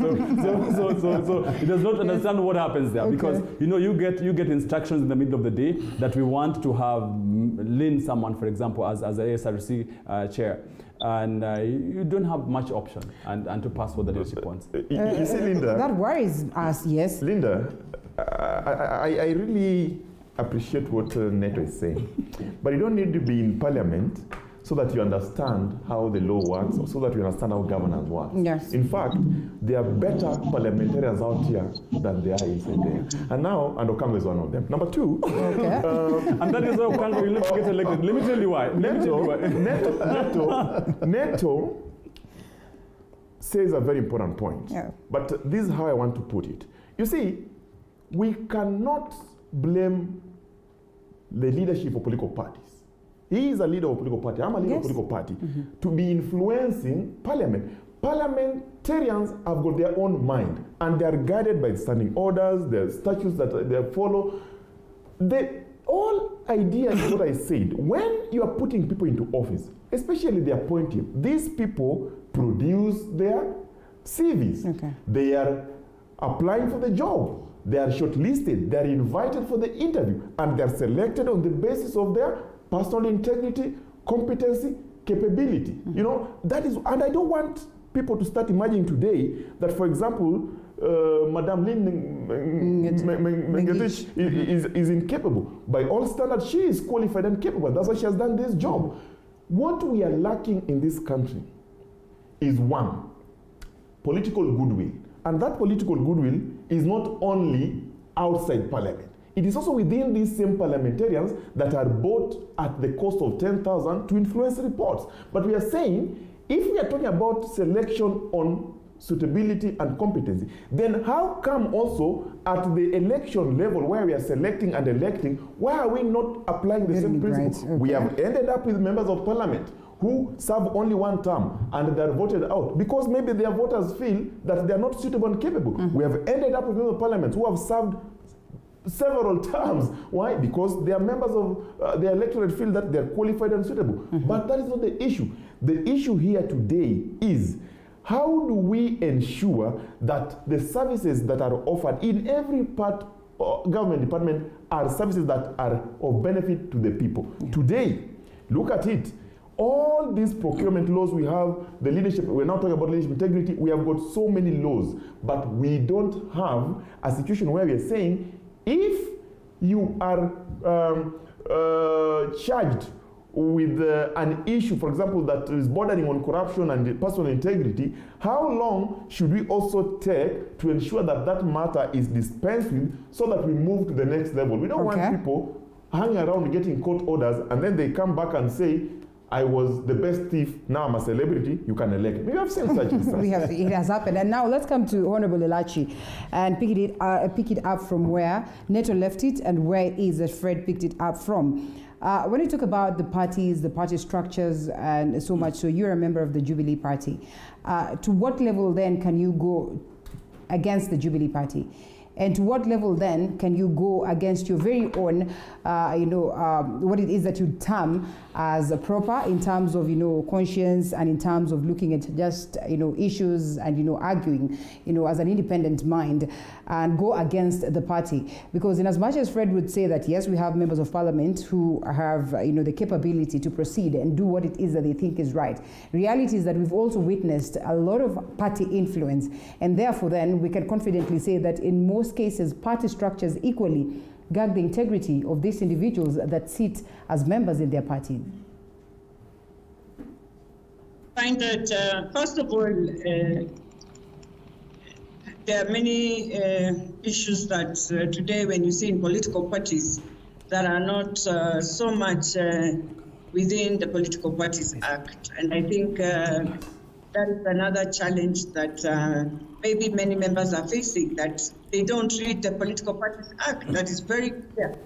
That and then read your constitution. I mean, for us to believe, we have to read that constitution, understand the constitution.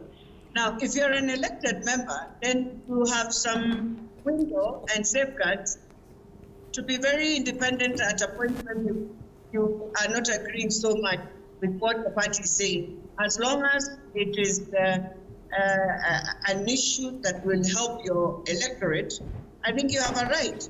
But now the challenge comes in when you are nominated. And when you are nominated by that party, all right, remember, you have to now be very cautious of yourself, because it is the party that has the right to tell you to follow this, do for them this policy, and that's why you're in parliament, to build on the policies of that party, to ensure to bring in bills that can support your manifesto talked about, and more importantly, to just appreciate that there are rules and regulations that guide you within your political party. Now, I know for Jubilee at the moment, they have a lot of their issues. You come in and you, in the way we craft and do funny things in government, we decided not to be our party, where you find this was a party, for example, PDR, an affiliate party of 15 years. But you can't go quietly and decide to change it to PDA, and then you decide even change the symbol. I mean, it brings in a new party, and you cannot say that is now PDR that has changed the name. It is a new party because you have a new symbol. And if you try and play around, people can go to court and start questioning, do we still have PDR members? Or because of change of their name and symbol, they are now who? Who are they? You see? Yeah. And you find people are taking it, it's very okay, and it is common, but I think it is wrong in the rule of law, in the rule of political parties.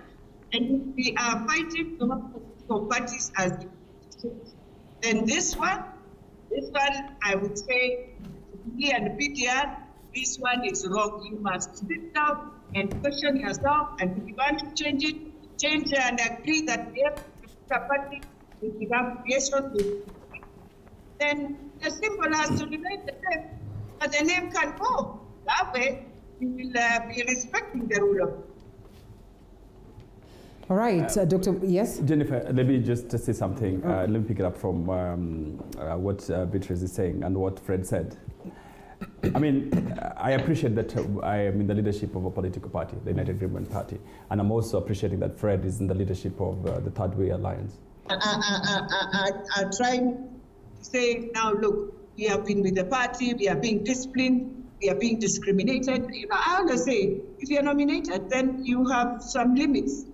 And they just have to appreciate that there are limits in what we do. There are limits in how the party will look at you vis-a-vis an elected member.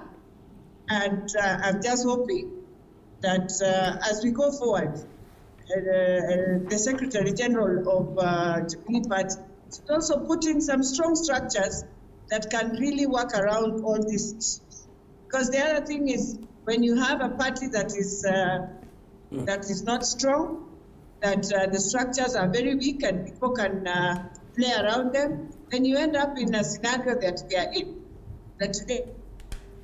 All right, that's interesting. We'll come to you, Fred, on the Secretary General aspect, because it's crucial that we also look at what is happening within the Jubilee Party and how it sets precedents in regards to the same. But yes, Neto, to you. I was on the verge of something until Beatrice got into her things. And by the way, Beatrice should remember that she was also once a nominated member of Parliament. Yes. So I will get to that. But let me first of all deal with what I wanted to deal with.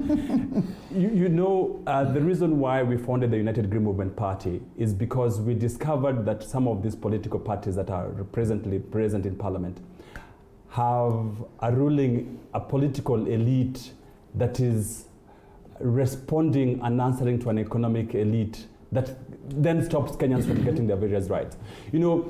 It's easily seen. You actually wonder what happens to the head of a normal member of Parliament who is liberal until he gets into the House of Parliament. It is because the instructions that you get from the political elite are not things that you want to associate with. So let Fred understand that right now he's a nice person leading a political party. We hope that when members of Thirdway Alliance get to the House of Parliament, they will be allowed to exercise their free will. Okay. Like those of us in the United Green Movement Party, we have vowed that what will really keep us with our members of Parliament, our governors, will be the principles, the ethos, the manifesto of the United Green Movement Party. That is where we get it wrong. And political parties are supposed to be institutions of governance. The reason why you form a political party, like the United Green Movement Party, is to form government. Yes. And that government is supposed to be based on certain principles, it's supposed to be based on certain ethos. And those issues is what's supposed to guide us cardinally and move the country forward. Now, back to the issue of the nominated members of Parliament. Once the United Green Movement Party, for example, nominates a member of Parliament, they are nominated to fill certain issues, either nominated to be representing persons with disabilities, minority groups, pastoralist groups, youth or women, persons. So the moment a political party nominates you, you cease being a property of that particular political party. You are having a national constituency. You have a national constituency of persons with disability. You have a national constituency of minorities. You are not answerable to Jubilee per se. Jubilee is not doing you a favor. ODM is not doing you a favor. But they cracked the whip yesterday, so it's evident that indeed they were being done for a favor. However, and that is why I'm telling you that the moment they start running political parties are institutions. The institutions of governance. So the moment, and the reason why you have bad manners in Kenyan politics is because the political parties have stopped being institutions of governance. And that is why I'm hoping, for example, that United Green Movement Party can then set the pace in terms of being an institution of governance. Institutions of governance believe in structures. For example, ask Jubilee, when is the last time the National Executive Committee sat? When did the last time the National Governing Committee sat? So you cannot just wake up in the middle of the morning, send people memos to come and answer to a tribunal. There are laws with regard to these things that Fred likes, these laws, constitutional and principles. There is how fair administrative justice needs to happen. If you want to take me for a trial, if you want to subject me to a tribunal because I misbehaved, give me due notice, give me the charges, let them be overt. That is the rule of law. That is the principle of law. So you cannot then use kangaroo laws on the one side and then want to come and tell me that me as a nominated member of Jubilee or nominated member of United Green Movement Party that have gone against the laws. What sets countries apart is rule of law, institutions of governance, and those strong institutions, which I think that most of the political parties have failed. And I'm some hoping of these individuals, are on notice, Dr. Moses, were put on notice some times back. The likes of Omanga. Millicent Omanga at some point in time even drafted a letter, of apology to Jubilee Party, acknowledging that yes, I was probably summoned, but I was not able to show up for this and this reason. And so I would want to believe that these individuals, a majority of them were on notice. Reggae were on notice, so to speak. I don't speak for them. I do not even know what happens in Jubilee Party. Okay. I only know what happens in the United Green Movement Party. What I am saying is that political parties ought to be institutions of good governance. That political parties need to be organized or governed by certain laws, rules, ethos, so that you do not use underhand deals, do not go against the law in terms of punishing me or trying to settle a score. So that whatever, if at all, for example, there was due process, if, for example, Senator Mwaura, my very good friend, or Millicent Omanga, I don't know how much, was given due notice, they were given chance to respond. The principle, and Fred will tell you, Article 50 of the Constitution talks about, if at all you're going to charge me or accuse me, lay out for me the elements of the crime that I have committed. Show me, break it down for me, and give me good time to come and respond to them. Well, don't send me a memo at 10 a.m. in the morning and want me to appear at 4 p.m. and then tell me I'm out. That is, even if, in fact, that is the reason why it will be difficult to remove them because of the political party dispute tribunal. Because they'll be saying, did they follow the law? But it is very easy to remove a nominated member of parliament. It's very easy to remove a member of parliament, member of your political party. Just follow the law, because the law is already there. All right. Well, let me weigh in there and say, I think it's good that we live in a real world. I'm here at TV47. I believe, Linda, if I begin to talk about another TV station, I will more than likely you'll evict me. Yes, for sure. If this glass was not clear, yes, it was written another station. Yes, it will be removed from here. I think let's be real. Mm-hmm. What is real? United Green Movement Party. Yes. By the way, I'm independent myself. I don't belong to Jubilee. I don't belong to any party. You just invited. You're welcome. I'm independent. The moment you join a political party, yes, there is a form you sign, and in there are rules and regulations that you must follow. Code of conduct. Code of conduct. Correct. You must represent the interests of that party. Because that party, if it is a ruling party, it has an agenda. It relies on you to drive its agenda. Okay. The moment you begin to propagate a different agenda, you are saying you are enjoying the benefit of being in that position courtesy of this party, but you are promoting the interest of another party. Okay. Just like here in TV47, when we are here, we have to behave according to TV47. So I think in a real world, organizations exist and they have their agenda. Political parties exist and they have their agenda. It behoves you, particularly if you are nominated. You are nominated, it behoves you to stay the straight and narrow concerning the interests of that party. And with all due respect, of course, if you are to be disciplined, that piece of paper that you signed must be followed. You must be able to understand what it is that you flouted. And that is why there is an appeal process. But by and large, we would have a banana republic, so to speak. Yeah. If you have individuals in parliament acting purely on their own and they are there courtesy of this group. So I think we must have discipline, because if you don't have discipline, then you don't have a good society. The rule of law must be followed when you are dealing with individuals, whether they belong to a party, whether they belong to an organization, the rule of law must be followed. Mm-hmm. And because it's about leadership and integrity, by the time we came in 2010 Constitution to devote a whole chapter on matters integrity, a chapter in our own Constitution that we have not really given effect. It is because as a nation we had realized that our country was going to the dogs. And even when you're being appointed somewhere today, whether you are applying for a job, there is a form that goes to EACC, which you are supposed to sign. Yeah. And what I wonder is whether the EACC themselves follow, whether that form means anything. Because then if it does, then we should be able to be seeing a country that is moving in a better state. Mm-hmm. But from where we sit today, when you look at even the discipline process that we have seen, these are things we saw during the Kano era. When we also see at the indiscipline of members of a ruling party who outrightly decides to go against their own party publicly and clearly, and yet the law has provided that if you are promoting the interest of another party in law, mm-hmm. then you are guilty as charged, but they don't care. So when we come to that kind of a scenario, you know that things are falling apart. All right. Yeah. As Chebe would say, you had some reservation in regards to that, or you think that he has expounded what you wanted to say? I think Dr. has aptly put it.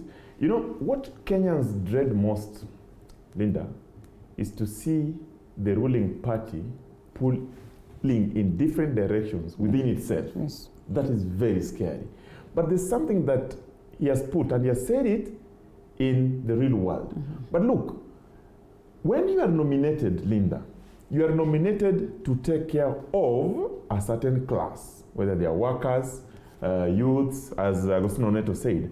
But these are special interest group. But who nominates you? It is your party as a vehicle that nominates you. And that's why you realize that the challenge has been, who are you responsible to? Because majority of the people also who have been nominated, they are not responsible to or accountable to that specific SIG that they have been nominated to take care of in Parliament. Yeah. Some of them have never proposed bills in Parliament or moved motions in Parliament to take care of the interest of that specific SIG as provided for in Article 100. But be that as it may, the nomination process as it is today is such that your political party must garner a certain number of seats. Look where I'm going. Your political party, not you. Then it is on the basis of the number of seats that your political party garners that you get the nomination. And therefore, you are responsible to your political party as much as you are responsible to the class that you represent. Then today, if you look at the amendments that is proposed in the bill, they're talking about a situation where the nomination shall be what we call special elect. Currently, we can't argue that special elect. They are not special elect because you are nominated from the party. You are a nominee or a nominated member, you know. Now, if we go the route of special elect, where you are nominated based on your performance and the performance of the party, then you can sit in that parliament and say, look, I went for election. Even though I lost, I was the best loser. I was the best loser. And in my losing, I have managed to bring the party this number of votes. Yes. And therefore, I have a substantive stake in this. Number 3, I agree again also, the rule of law. And you see, fair administrative justice. When you are accused of certain things, there's a charge sheet, it is read for you, you are given time to reply, and then you are invited for disciplinary if that's the case, depending on the rules of the party or their constitution, and then you explain yourself. But here is a case, Linda, where you go on a national TV, you wear the colors of another party, while knowing very well that you are a nominated member of a political party, then you shout from the podium and tell the public that this party has lost it. In fact, we have a dictator in it. In fact, we are on our way out. The Provisions of Political Parties Act says that if you are a member of another party, knowing very well that you are a member, propagating the ideologies, even attempting just to help the other party in recruitment, you shall be deemed to have resigned from your party. The orders that they are getting from the tribunal are just temporary. I can bet with my last coin that they will be out. It will be torrential tears. All right. Just so that I get back to this conversation. Do we still have, just a moment, do we have Honorable Elachi? Or she's there still? Okay, well, let's allow Neto and then we come to her. Yes, I mean, just so that we get back to the argument properly, is that one, we are not saying that, in fact, I like Fred because he highlights the provisions of the Political Parties Act. To propagate the principles of another political party, you're automatically deemed to have either shifted or you've never lost your position. I mean, that's the cardinal rule of political parties, and there ought to be political party discipline. That is not in dispute.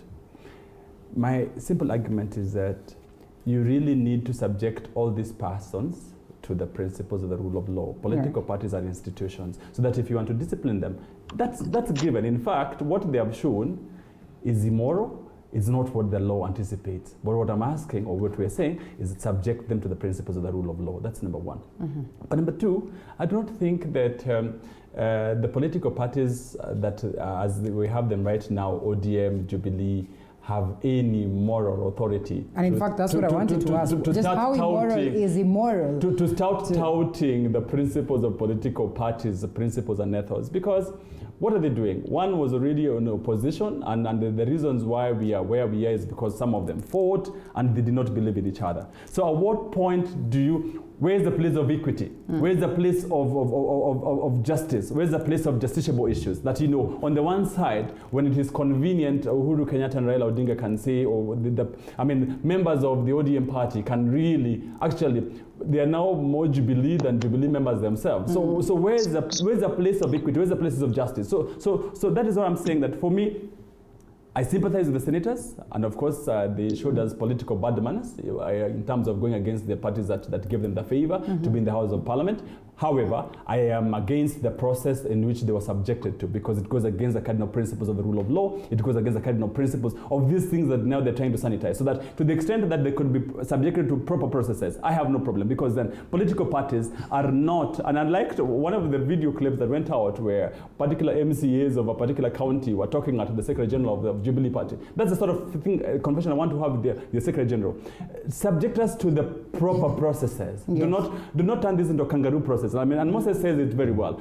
Kanu used to do that. You wake up in the morning, you do not have any space. That's not what we want in 2022. We want you follow due process, then send me home. I'll be very happy if at all I know due process was followed. All right, and coming to you, Honorable Elachi, looking at that, and we have acknowledged that indeed, as nominated members of Parliament, well, your hands are tied in a way. But reality then is that we also need to discuss what happens for us to have factions within parties. What happens, when parties or party members decide to differ, democratically. Just how indiscipline is indiscipline in such an event when someone is speaking out their mind and they argue, a little bit different from what it is that the party leader speaks of. And in this case, it becomes even tough, because then it looks like we have key leaders of the parties that are speaking in different tongues. And so, the children are forced to take sides for that matter, depending on what it is that they deem right. Yes, but I think even as you take sides, that does not mean now you become abusive. I think the biggest challenge with Jubilee is the language, the abusive language they use, the abusive language that you put to the president, who is your party leader. And therefore, you cannot say that you won't go through that disciplinary, because there are structures, there are mechanisms. As Neto says, yes, I'll tell him there are structure, mechanisms to go through a disciplinary action within Jubilee. I think some of the members went through the first action. So what do you do to such a member? You have a political party, and I believe you watched TV, and I agree with you that structures must work. Structures are there. When you go through the first disciplinary, on a matter you've been told, this you're doing wrong, and you are given a right to appeal, you appeal, and they say, fine, we've agreed, you appeal, now go back. Then you come the second time with the same matter. Because now you've decided. All right, a bit of a hiccup there. Fred, coming to you, and do you suppose, as the Secretary General of Jubilee Party, in most of these cases that we have seen that continue to cement the fact that there is trouble in Jubilee Party, Raphael Tuju has handled it in the best terms possible?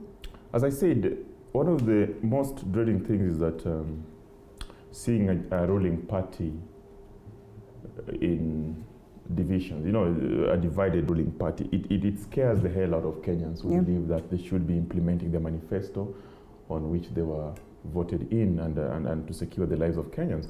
But having said that, I am not a Jubilee member, and I wouldn't really want to talk on their behalf, but I know every political party is required to have their code of conduct, which they follow. They have a party constitution. They are guided by the Political Parties Act. They are guided by the Elections Act. They are guided by the Constitution of Kenya 2010. And if I read all those documents and I look at what is happening, I tend to believe that at some point some actions were to be taken. And those actions are geared towards cleaning the party so that you have a party that you believe in, you have a party that people are loyal, you have a party that the members of that party and the leadership of that party is implementing the manifesto of that party. Okay. To that extent, I think Honorable Tuju has done well. But also, I want to believe that the members that are now facing these disciplinary cases have been given a fair hearing, because that is important. They must get a fair hearing. And that's why you have got the courts. Because they felt that the decision by the Jubilee Disciplinary Committee was not satisfactory, they went to court. So we leave it to court, because now it is in court. Let the tribunal handle it. We shall talk about it when the decision is made then. But for now, Jubilee, we wish them the best. Okay. Well, in terms of matters in integrity, there's one thing, or key things that are also continue to bedevil us when we talk about economic crimes that we witnessed today. We talk about the corruption offenses that have been in existence. I think we cannot go without discussing this in the BBI. Also, you know, because then that's the document that we're discussing right now that is probably coming in to enhance what we already have in the 2010 Constitution. There are a lot of proposals that have been fronted, and we'd love to know just how this then would work towards ensuring that we get to strengthen the aspect of Chapter 6 on matters integrity in the nation. But as it stands today, Dr. Moses, we honestly have not witnessed anything that would celebrate in terms of, you know, us upholding, or our leaders upholding matters integrity. Fred just said that they are fronting a candidate in Machakos. Whatever is happening in Machakos is not beautiful. You saw what happened between Senator Muthama, or former Senator Muthama, and equally Honorable Kalonzo Musyoka. It was almost going to be, you know, a replica of what played out in Kisii County. Is this what we really want to see at a time when we are headed for an electioneering period? Certainly not. Certainly not. And these political bad manners, which we also saw in Kisii not long ago, if they continue, you know, that is how impunity comes about. And in terms of improving how our leadership, our integrity gets into the space, I think I like what NCIC is proposing, and I would hope that Parliament will put effect to the proposals that people who misbehave get into a list of shame. And repeatedly, I think I had like three times, yes. Then that person, when it comes to the clearing process for electoral office, then you are not eligible. I think that is something that should happen, so that, you know, because, you know, in this country, maybe all over the world, if you want to make it to the headlines, you just need to do what Osoro did, and then you become a point of discussion. So I think we need to strengthen the proposal to bring to account people who come up with hate speech, or people who breach political hygiene. The other issue about corruption, I think in the bill, I think one of the things that sometimes is not helpful in the fight against corruption is the fact that people are taken to court, they go and get this injunction and this injunction. The idea to put a limit, a time frame when economic crimes should be prosecuted and concluded, I think would be very helpful, and I think it's something that is positive in the bill, because you know, people know that even if I'm corrupt, even if I have money, I bribe myself into leadership, that case can be in court forever. So I think we should be able to strengthen and make sure that people who are caught with their hand on the till are brought to book as quickly as possible, and they exit the scene, because we have serving elected leaders now who have had cases for a long, long time, to the extent that the public, you know, see no, they don't see like the country is serious. And even aspiring leaders, because even Kenyans like to be bribed so that they can elect, so they see no issue. So I think the bill, to that extent, I support that move. and we ask Parliament to look at NCIC and strengthen it and bring people to account as quickly as possible. Yes, as you pick on that, the NCIC and what it is that the BBI bill or the constitutional amendment bill proposes in regards to addressing some of this issue. You know, one of the key things that we'd want to question is on the aspect of policies, just how much are they there to cement this, and, you know, the aspect of goodwill and the aspect of, you know, fastening the rate, as he would rightfully put it. Do you suppose then that there's nothing, or there's something new that we can get out of this, acknowledging the fact that we are not short of these laws that would probably equally help us address some of these issues of integrity? Linda, I like your last comment, that we do not need any more law. I mean, I draft law, I legislate. I don't think Kenya needs any more law. I don't think Kenya needs any more constitutional amendment. In fact, if you ask me, there are two provisions in the Kenyan constitution that really are good enough for us. Article 1, that sovereignty belongs to the people, that any person who's going to be governing us knows that he's doing that at the behest of the people of Kenya. That is number one. If any leader took that Article 1 provision into mind, then Article 10 of the Constitution, that there shall be national values and principles that should guide governance. Those two principles of the Constitution, those two articles of the Constitution are good enough. That's all a leader needs. On the issue of corruption, I really think, and I've said this before, everything rises and falls on leadership. The presidency, if he was keen on ending corruption, would help us deal with many things. In fact, we don't even need any constitutional amendment. Look, we were promised action on COVID-19 billionaires. We've seen nothing. We've been promised many actions on the various scandals. We've seen nothing. It simply means that there's lack of political goodwill in terms of prosecution. So it does not matter how much law we make amend in these particular provisions to help us deal with the issues of corruption, the issues of community crimes. But the second thing I'd like to say is also, and it's something Dr. Moses said earlier, it is the efficacy of the Ethics and Anti-Corruption Commission. I mean, the forms that people fill, how do you end up with the sort of people we've seen elected having been cleared to run for office? Where is then their space? What are they supposed to be doing? What is their role in filtering? Because you see, if you look at the provisions of Article 73 of the Constitution, that these people who are supposed to be elected are supposed to bring honor and dignity to the office. Does the Ethics and Anti-Corruption Commission think that the people they've cleared to run for office are going to bring honor and dignity? If, for example, you see the sort of people that have been cleared, so where is their space? So we do not really need, in fact, if you used to use the provisions of Article 73, then why then do you even need to tell us how else it's supposed to be done? It only then lies on someone else who needs to be giving effect to those provisions, not that you need another constitutional amendment to give that effect. All right, Honorable Elachi, and probably justifying that, or maybe just taking us back as we're still trying to get a hold of Honorable Elachi. Back to you, Fred.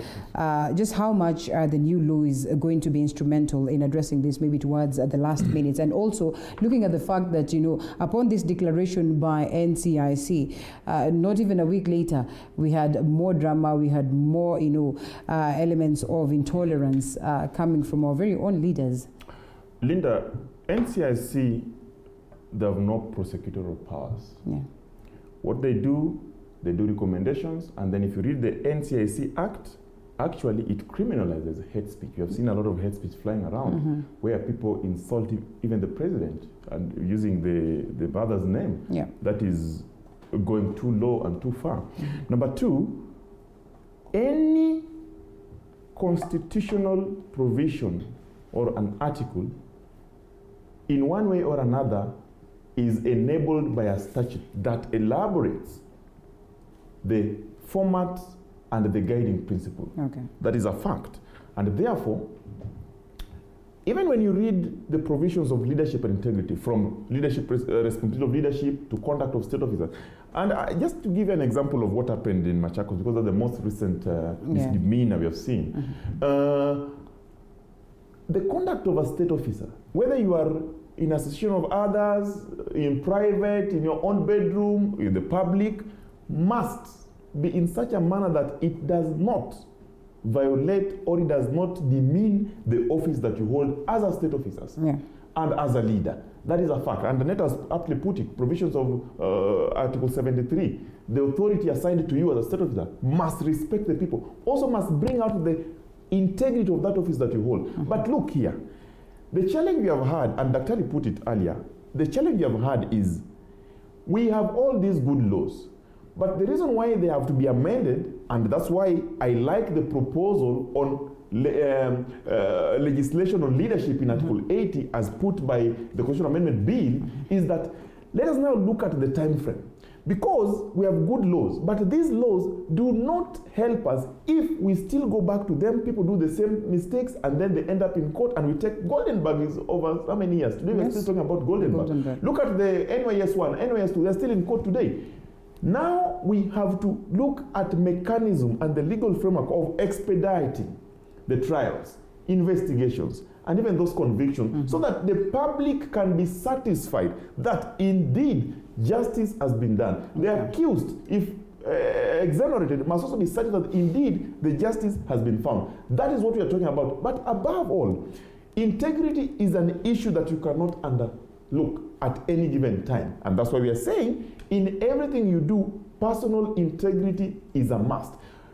Hate speech that we have witnessed, we have now seen a new modern way of hate speech, where a senior leader goes to the podium, and remember, we have got the right to freedom of speech and expression. But this right to freedom of expression does not extend to incite to violence, because what we are seeing, people are inciting others against class wars. And they say, nyinyi watu, nyinyi mtajua hamjui. Wakati huu, you know, when you start using those words, you are actually advocating for hatred.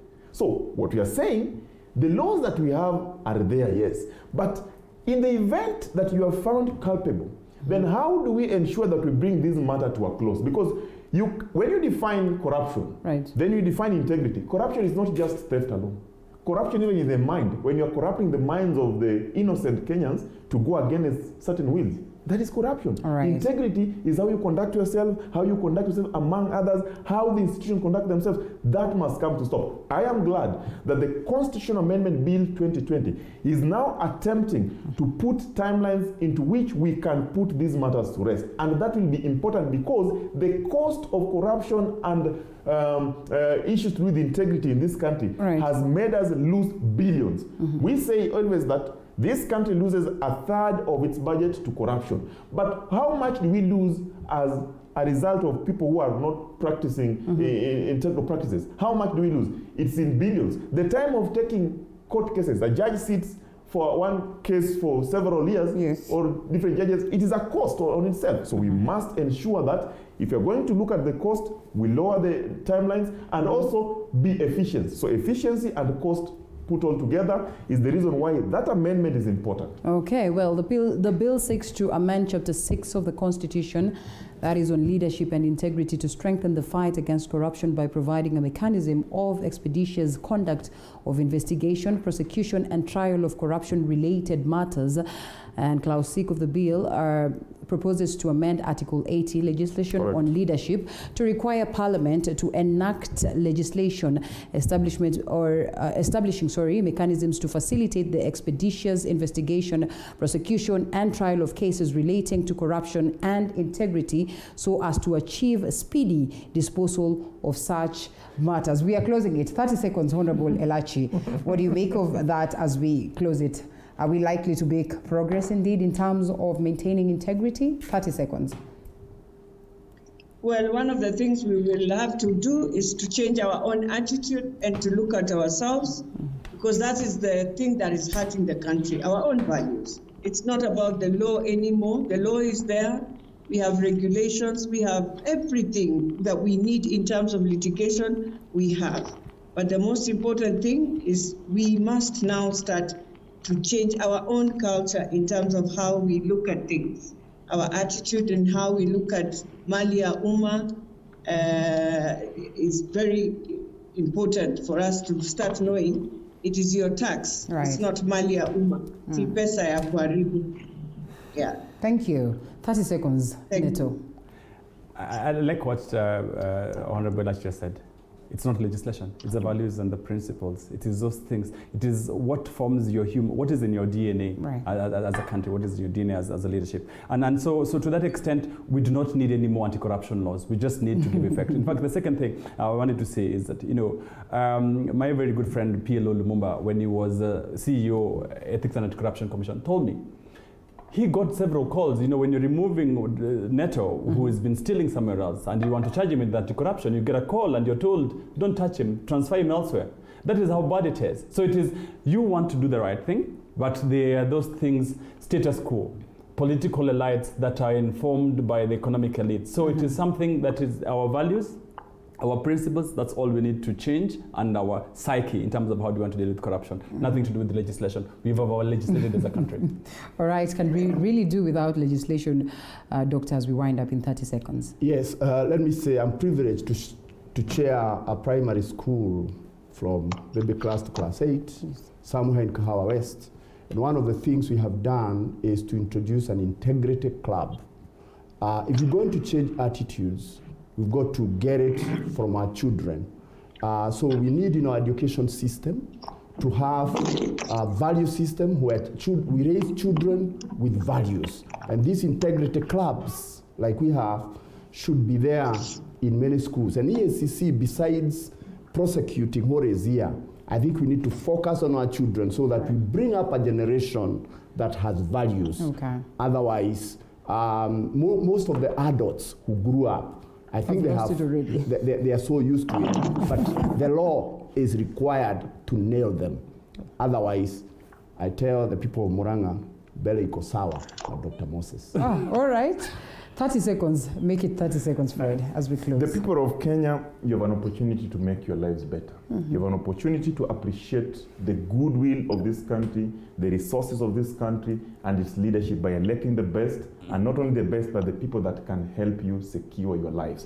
That opportunity is coming in 2022. Don't waste it. All right. And all these leaders are out here. They sell their manifestos, their agendas. We know them. So it's also incumbent upon you as an electorate to decide on who you're going to bring on board, because then in most cases we also go wrong when it comes to that moment of going there to cast that vote. Honorable Beatrice Elachi, former Speaker Nairobi, with us via Skype. We have Fred Okang'o, who's the Thirdway Alliance Secretary General. Good to have you. And Dr. Moses Mwangi, governance expert. And lastly, Honorable Augustino Neto, co-leader, United Green Movement Party. It was good having you, lady and gentlemen. We get to close it at that as we cross over to a different conversation altogether after this break.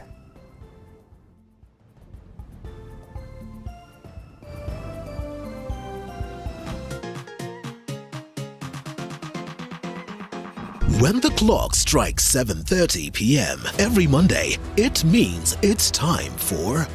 The biggest challenge of starting a business in Kenya is the layers of licenses you need to pay.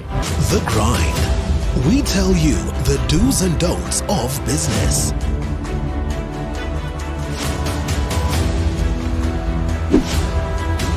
But the biggest fear was whether I'm going to make it in business or whether I'll lose my 150,000.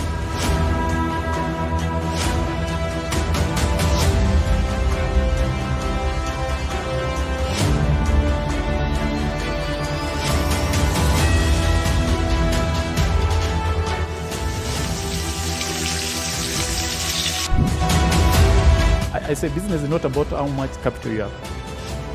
The Grind, every Monday at 7:30 p.m.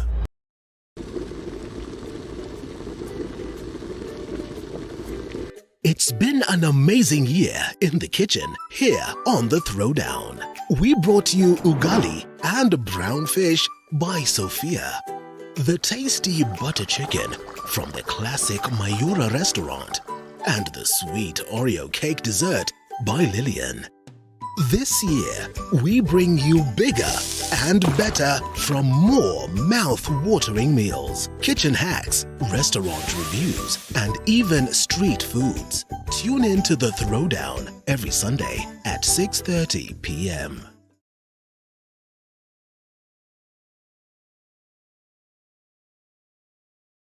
When the clock strikes 7:30 p.m. every Monday, it means it's time for...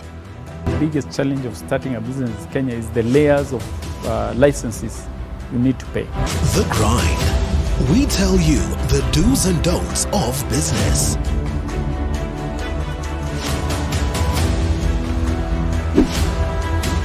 But the biggest fear was whether I'm going to make it in business or whether I'll lose my 150,000.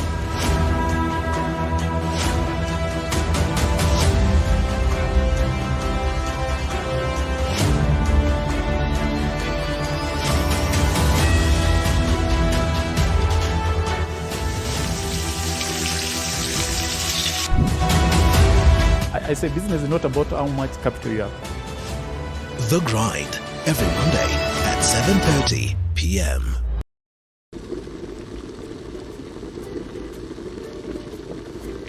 It's been an amazing year in the kitchen here on The Throwdown. We brought you ugali and brown fish by Sophia. The tasty butter chicken from the classic Mayura restaurant and the sweet Oreo cake dessert by Lillian. This year, we bring you bigger and better from more mouth-watering meals, kitchen hacks, restaurant reviews, and even street foods. Tune in to The Throwdown every Sunday at 6:30 p.m.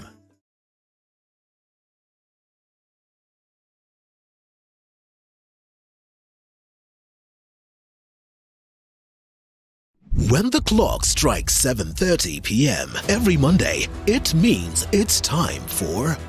The biggest challenge of starting a business in Kenya is the layers of licenses you need to pay. The Grind. We tell you the do's and don'ts of business.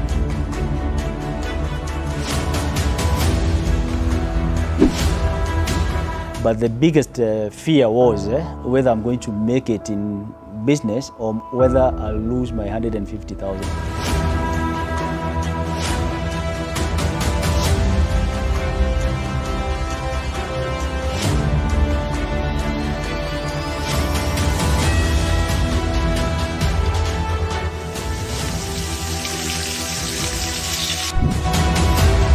I say business is not about how much capital you have. The Grind, every Monday at 7:30 p.m.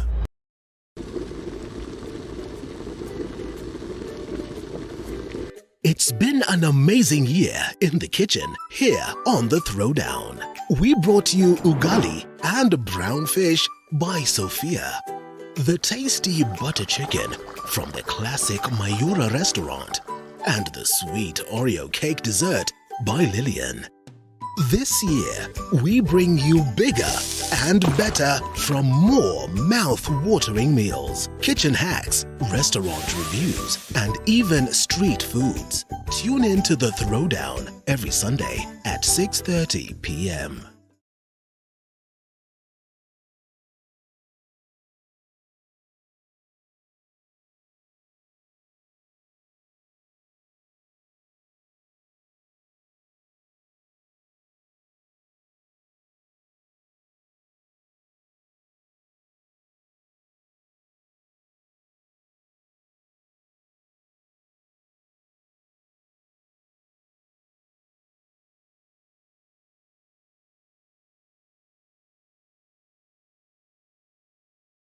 When the clock strikes 7:30 p.m. every Monday, it means it's time for... The biggest challenge of starting a business in Kenya is the layers of licenses you need to pay. The Grind. We tell you the do's and don'ts of business.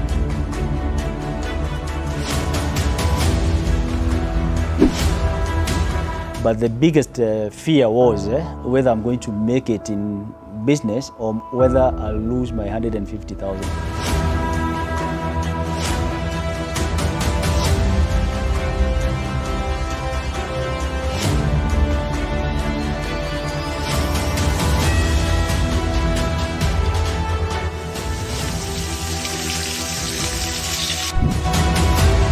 I say business is not about how much capital you have. The Grind, every Monday at 7:30 p.m.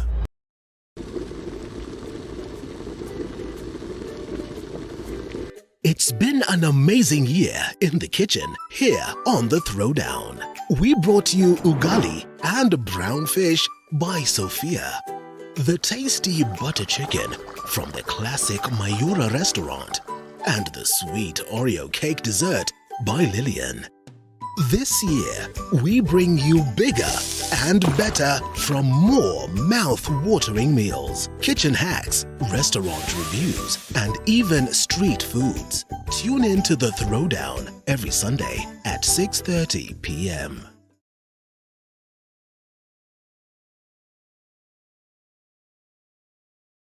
When the clock strikes 7:30 p.m. every Monday, it means it's time for the biggest challenge of starting. Now, Daniel Wanjuki, who's the CEO of EcoSave Africa, joins me as we talk matters environmental conservation. Yes, it's a conversation about conservation of the environment. In most cases, we say this is a conversation that we should have constantly. Always remind ourselves of how important it is for us to take care of the environment, because it's the only way then it will guarantee us a safe space, a safe home for that matter. And so Martha's environments are very dear to him, and not just to him, but technically every one of us. And it is important for that from specialists we are able to pick up some of the key points that would help us, in our own special way, on special space, the smallest thing that you can do to preserve and take care of the environment. And so that's what we'll be discussing this morning. We sometimes say we do not want to delve deep. We just want to constantly remind you of the basics that need to be done. And even as we talk about the basics, I think it's important, first of all, we tell the guest good morning. Happy New Year. We're with you the other year. Thank you so and much. We're happy to have you again. Thank you. It's a pleasure coming here and getting a moment to talk to our viewers. Right. It's a pleasure. Speaking of a pleasure, just what is the importance of us preserving or taking care of the environment? In the real aspect of very God planned life. Right. And a most recent event is when he had to actually take the animals to the Noah's Ark. He didn't pick the good guys, the big guys, or he picked everything. So everything that is living today deserves to live. We shouldn't, as humans, be the one to witness the extinction of an animal, even if we hate it so much. Because we may want to say that it's not good, but it may be serving a gatekeeper function in the environment. Okay.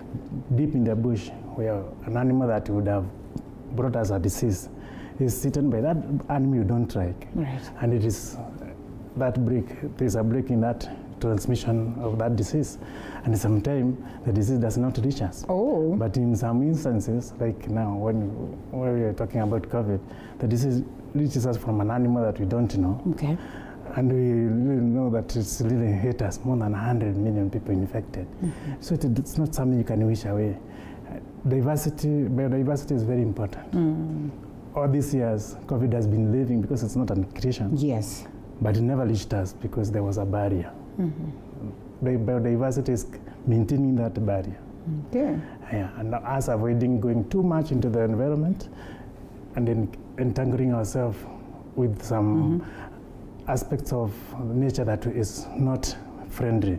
Like when you start eating primates that could have diseases close to ours, you're actually exposing ourselves. So biodiversity means let everybody have his space. Their own space. And according to the Bible, we've been told what to eat and not what to eat.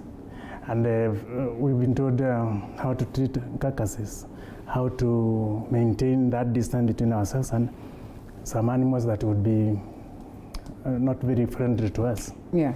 So that is what is necessary. Okay, well, that's a good one to look at it. You make it sound like it's so easy, maybe because you are an environmentalist, but it would not be as easy as it looks for a majority of people. Sometimes we do not know, well, this is a barrier we should not cross, or well, this is actually what it is that we need to do. Well, I do not want worms in my house, and so in that case, I see worms, I'll make sure that I try my level best to, make sure that they're not there. I don't want flies in this case.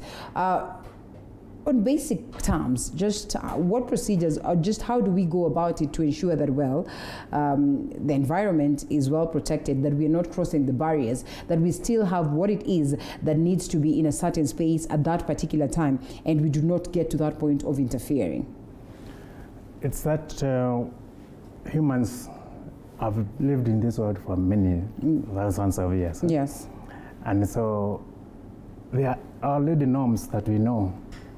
And up to very recent, about 200 years ago, we didn't use chemicals to control other animals. And so we kept some space between ourselves and animals or pests that we thought were not good for our animals. Right. And so what nature has generated over time is that there are controls, natural controls that can take care of those nuisances like the flies. Yes. You also have time, just a time difference between when you go out into the bush and when mosquitoes are coming out. Okay. There's that balance. A natural balance. Okay, all right. We call them circadian cycles. So if you are away from the bushes at night, the mosquitoes may not get you. Okay. You'll be covered in your house with a mosquito net, not you spraying. All right. Because the moment you spray your bedroom, your lungs are bigger than those of the mosquitoes. So you will be you're affected actually inhaling more Okay. of that chemical than the mosquitoes. And there could be only 2 mosquitoes in that room that keep on buzzing. But you're using so much chemicals to do that, to control that. What you expose yourself to is chemicals that accumulate in your body. Sometimes they just lodge in your fat molecules in the body, and they later on become an issue to yourself. Such chemicals are the ones that trigger things like breast cancer, because there are chemicals we manufacture that tend to accumulate on fatty molecules in the body. And so as they live there, they can't leave the body because the fatty molecule is absorbing it and keeping it there. Okay. It remains in your body for years. And at one time, your DNA starts wondering, what was this guy was supposed to be doing in this body? And in one moment, it is incorporated in your protein. And that protein now becomes cancerous. Because cancer is the formation of abnormal or nonsense proteins in your body. And this protein, because the body doesn't know how to change it, because your skin changes every 90 days. Okay. Your liver also changes every 90 days. But there is a chemical here. The body doesn't know what to do with it. It keeps on multiplying it in your body, and so you say you have a lump. Okay. A lump is a protein with no meaning to the body, but sometimes it takes up so much space, you actually have to go to hospital to have it removed. So when we understand small steps that we could avoid to protect our bodies, we actually have a better position to defend ourselves. Well, times have changed. We are in that world that we were not in some times back. Technology is here, industrialization is on the rise, the manufacturing process is on the rise, use of chemical on the rise. In as much as we would want to be cautious and say that, this is what we can do, just how possible is this? How sustainable can that be? Thank you. The truth is, like I said, chemicals have only been around for less than 100 years. Okay. For example, the most used product, the antibiotics, they were just discovered in the 1940s, meaning we have less than 80 years since we started using antibiotics. The chemicals we manufacture, like the plastics, the artificial chemicals, we call them artificial because nature does not form them naturally. Those chemicals, like detergents, disinfectants, most of them are chemicals manufactured in the lab. They end up in your body, and the body looks at them and it says, I have no idea what this was meant. I don't know why Linda gave me this, but I'll keep it until she gives me some instructions. Okay. If I don't get any instructions, kama tu hapo kwa compound yako, you have a spare tire, you remove the tire, you put it there, and sometime when visitors come, and they are kids, you give them to learn and love it. Yes. You are just purposing it. It's not meant for that. Okay. You are repurposing it, but in your body, such experiments are very expensive. Chemicals that land in your body and are not utilized can become very expensive when the body starts using them for other purposes.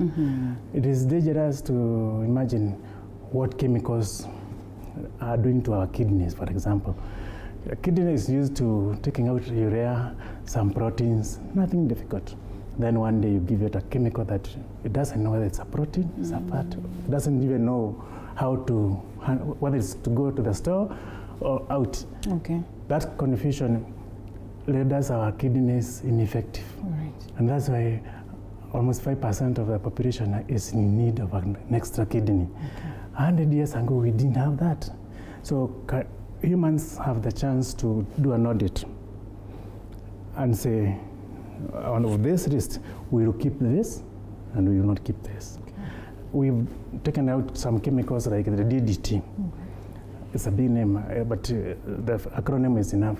DDT was discovered around 1940, and it was used around the Second World War. Okay.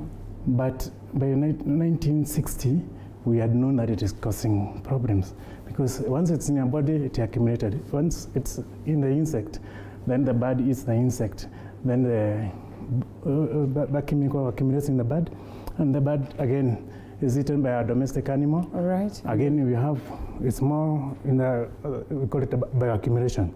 It accumulated so much within those 20 years. It was noticed that so many wildlife species had actually just disappeared from the planet and never to be seen again. Extinct into time. Yeah, became extinct. So if we could take out DDT, let's take out the other chemical that we know has that tendency. And there's a lot, our chemistry libraries have a lot of information on what chemicals are dangerous. I normally talk about naphthalene. Naphthalene is very innocuous, it's very innocent. Okay. It's a diasaduco. We use it as mothballs. Yeah, the mothballs. Okay. The mothball is a very innocent chemical when you look at it. Okay. But let it get into your body. It reacts with more than 220 chemicals in your liver. And whatever it comes up with, there are so many variations of it. Naphthalene, or the benzene ring, we call it the benzene ring, has been used for making so many of the plastics because it forms chains. Okay. But in your body, it forms chains with the wrong proteins in your body, and it forms extra tissue. Naphthalene is accused for causing the lung cancer. Okay. Because it is a candidate in the cigarette smoking. It's one of the chemicals. So if we could take out, and we've taken out cigarette generally out of the equation, we have not everybody is taking cigarette as a luxury product. So if we can be doing that, but now become a serious society. Everyone in the world identifies what seems to have a problem in their community, and we take out those chemicals. Okay. There are not very many. They are just, we know them. Some people have described them. There's a lot of literature on that.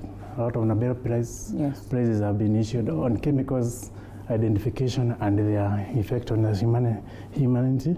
But we've just thought that's just another project. Okay. That's another thesis by Leader did, and she came up with an idea. We are not keen, but we don't see the impact on our society. So by so doing, we already know about heavy metals like lead, chromium, and stuff. If we know that those chemicals are bad, get them out of our food chain. Okay. And we live a better life. Speaking of which, I think we've touched on some of the key things that need to be done, but maybe it would be much better if we categorize them, probably look at a larger perspective, and then I would ask, are there types of environmental conservation procedures, and would we name them? Would we highlight that this is how it is done, this is different from this, and all that? The most impactful approach to avoiding chemicals in the environment is what is called organic farming. Okay. Because agriculture has spawned so many chemicals. In our attempt to protect our crops from insects and other microorganisms like fungus and bacteria, we have used so many chemicals. Some of them that we have an overkill effect. Yeah. After even from last year, we have realized that we don't need so much chemicals to actually control a virus like COVID. We only require sanitizer, which is alcohol at 70%. Okay. We've not talked about a funny chemical that is required for control of COVID. We have just gone to soap. which is more than 200 years old, alcohol. It was there during the wedding at Cana. Yes. So it's not something new we are using to control COVID. There are chemicals, you go to some of the chemical vendors in town that have so complex names and structures that even the one selling doesn't know the impact of it. But we have not used it for control of COVID. We have not used it for even improving our lifestyles. So can we go to those basics? We identify the basic chemicals that we need in our environment by what's called organic farming. We need to identify what other agents we can use. For example, what we promote as a waste management protocol. It's a bacteria that is so natural in the environment, and it does so much that you avoid those chemicals you normally use in your toilets. You avoid using mechanization, chemicals that are used for industrial waste management. And at the end of it, we have a very natural environment that does not affect other living organisms, because when you use natural systems, there's a very low likelihood of residue effect. After you've done with the waste, using a biological material, it will just go back to its seat as a natural member of that ecosystem. It does not continuously accumulate downstream, and it does not affect other life. So that's what I would propose. We use natural systems for waste management. We use natural systems for control of weeds. Kenyans, we have pyrethrum. Yes.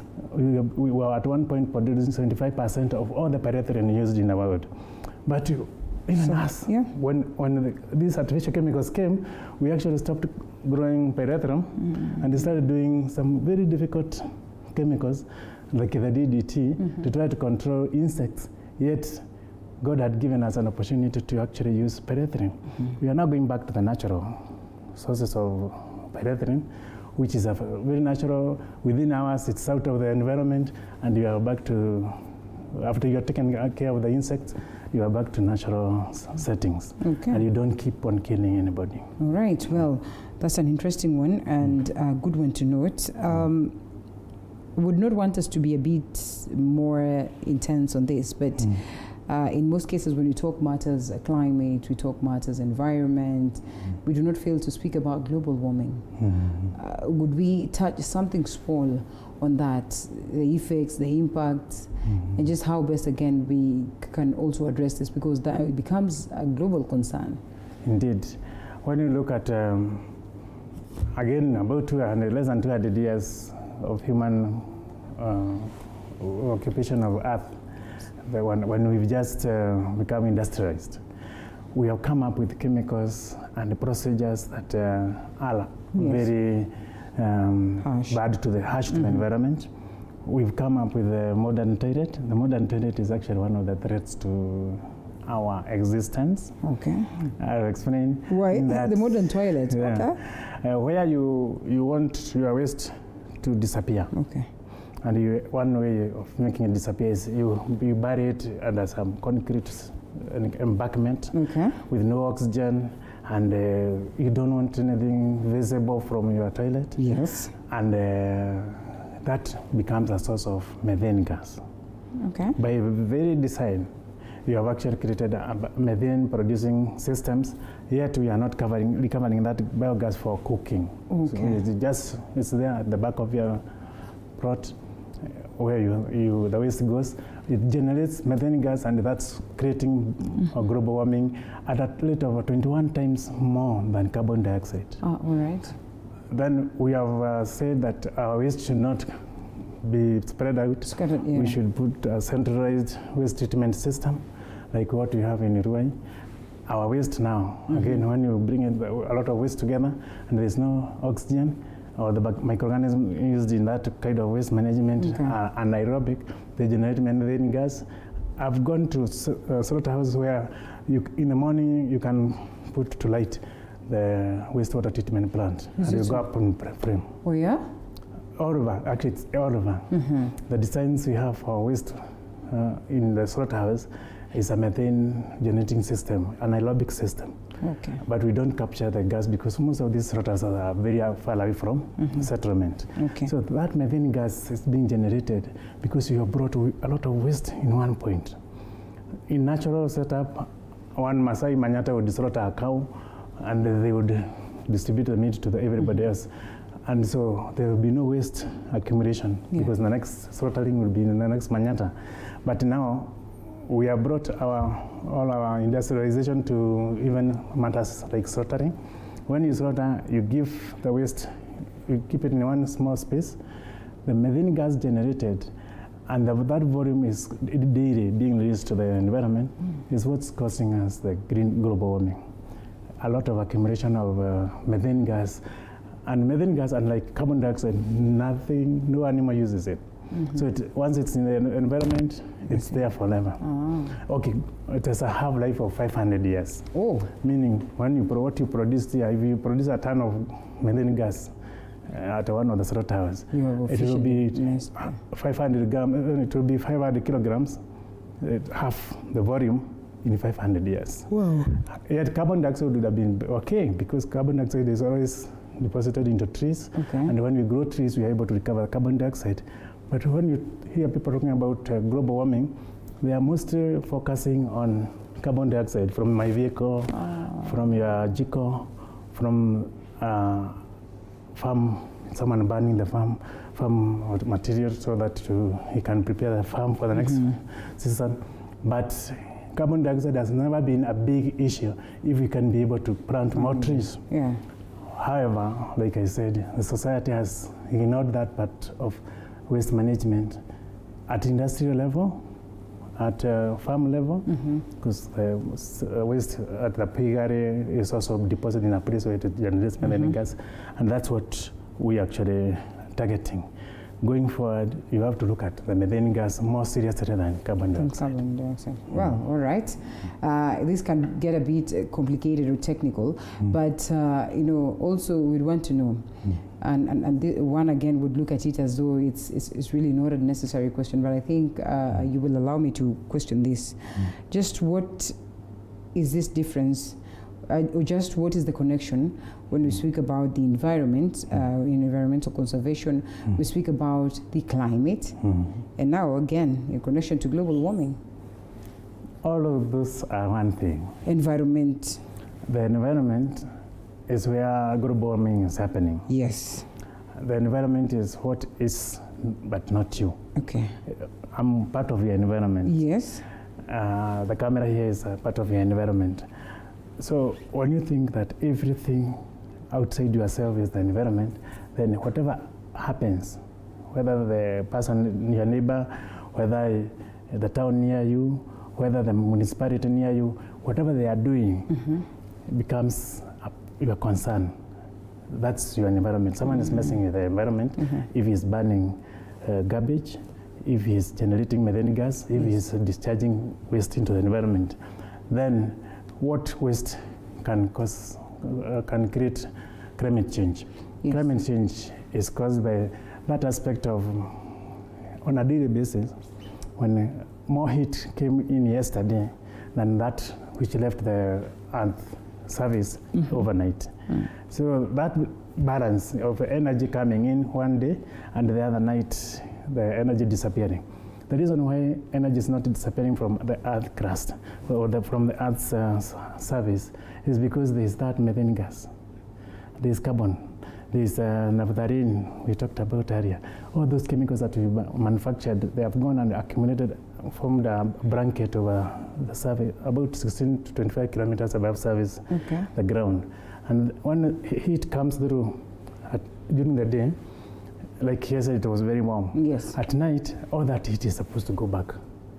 But instead, and we lose it.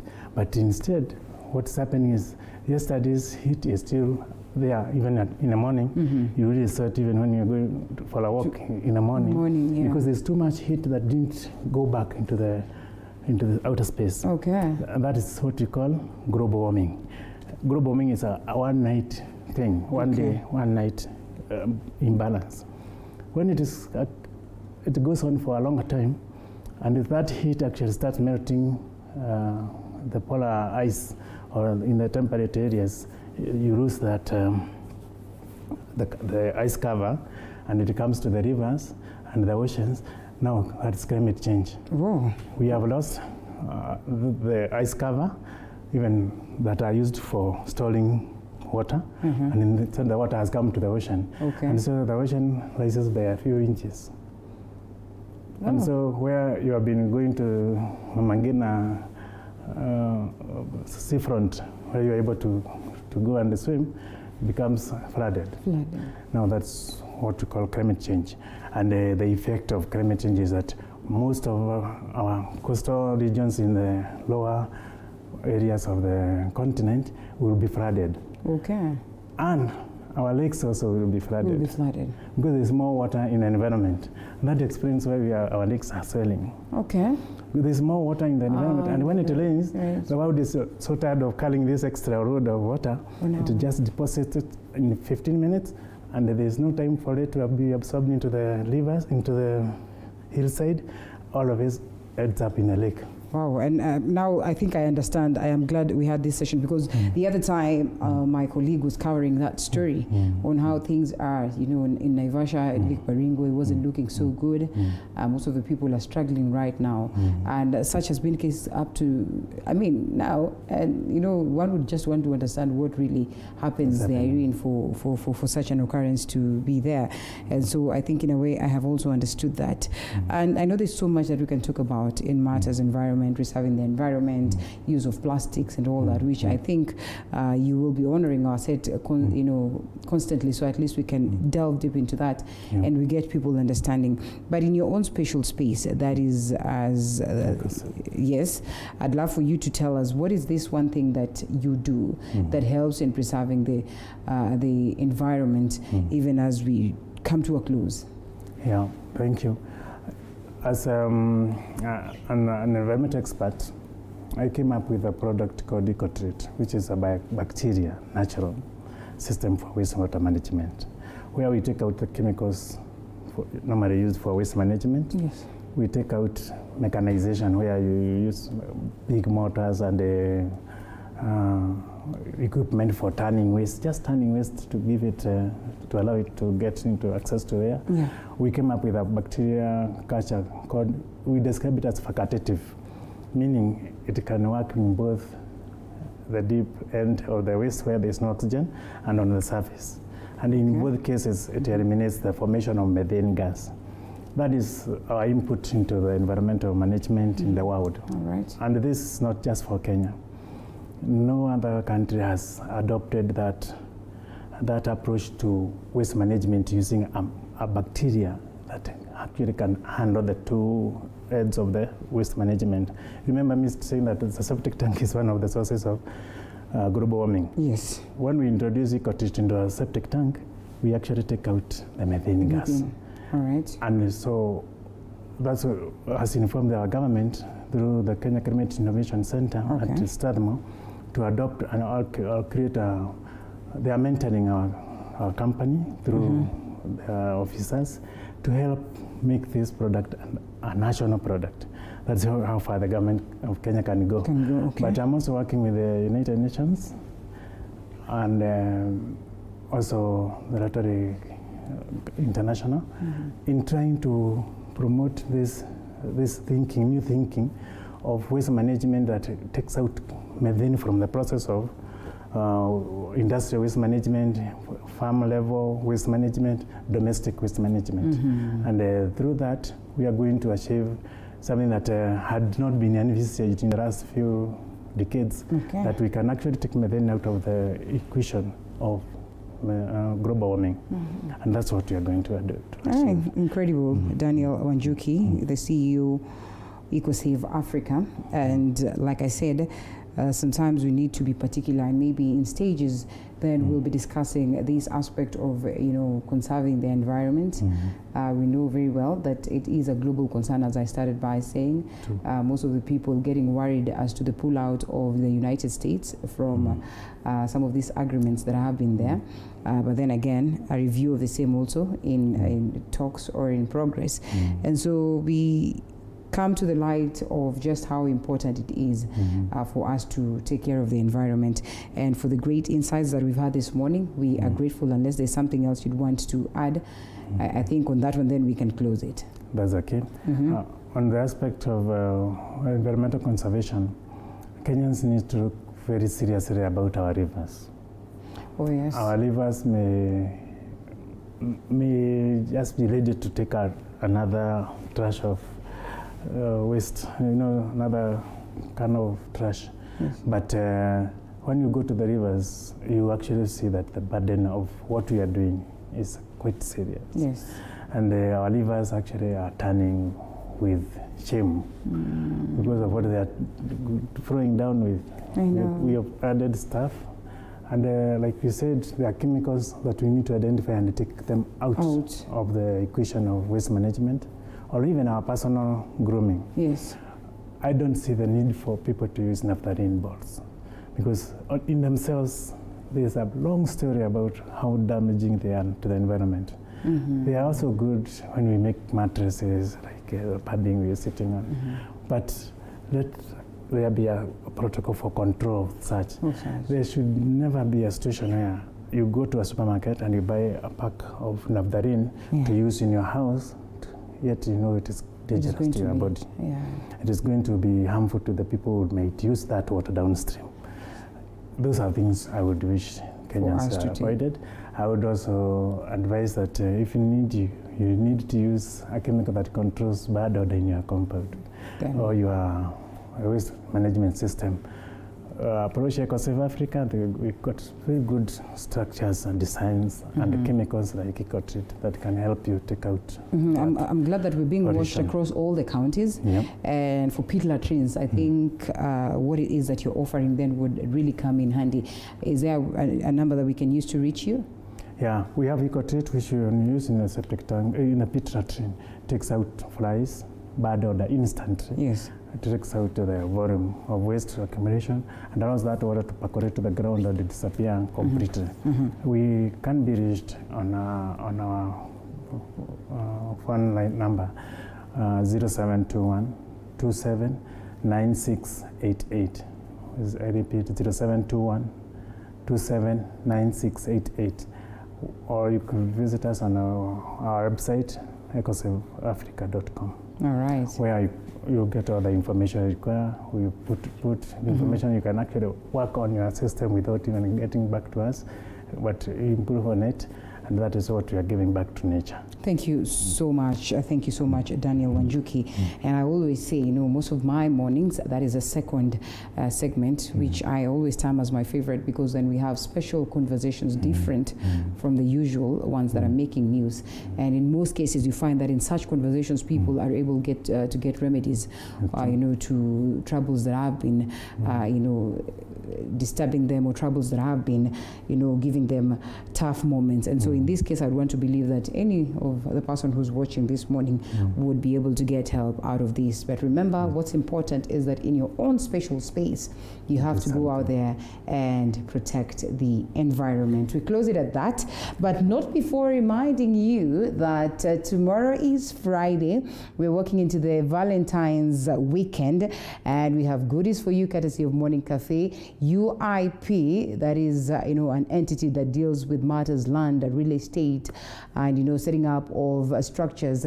And so UIP is awarding you land or plot, so to speak, that of course will be given to you as a couple. And out of this, you need to do something that is pretty simple. Using the hashtag MyUIPTV47 Valentine, you can drop and share your story, your love story, and tell us what this is all about. This is the last day. We've been doing this for the better part of the week as we look forward to get to know the winner tomorrow. So make sure that if you have posted, get as many likes as possible, and the story that will have the many likes and engagements, the very same story that will get to win this particular plot. So if you're that one person who has the best of story, then you can be rest assured that you get that land courtesy of Morning Cafe from UIP. Indeed, an incredible deal for the Valentines. We said we're done with flowers, but then we're not done with flowers per se. Let's also get to enjoy so much in regards to the same.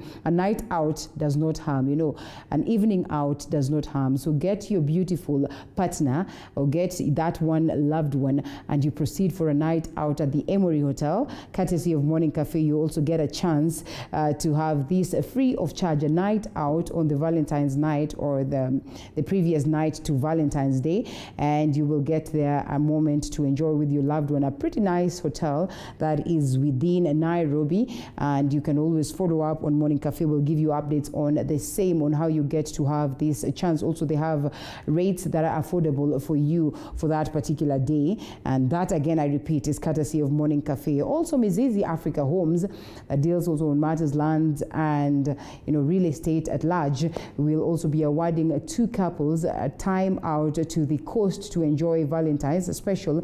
It's pretty simple.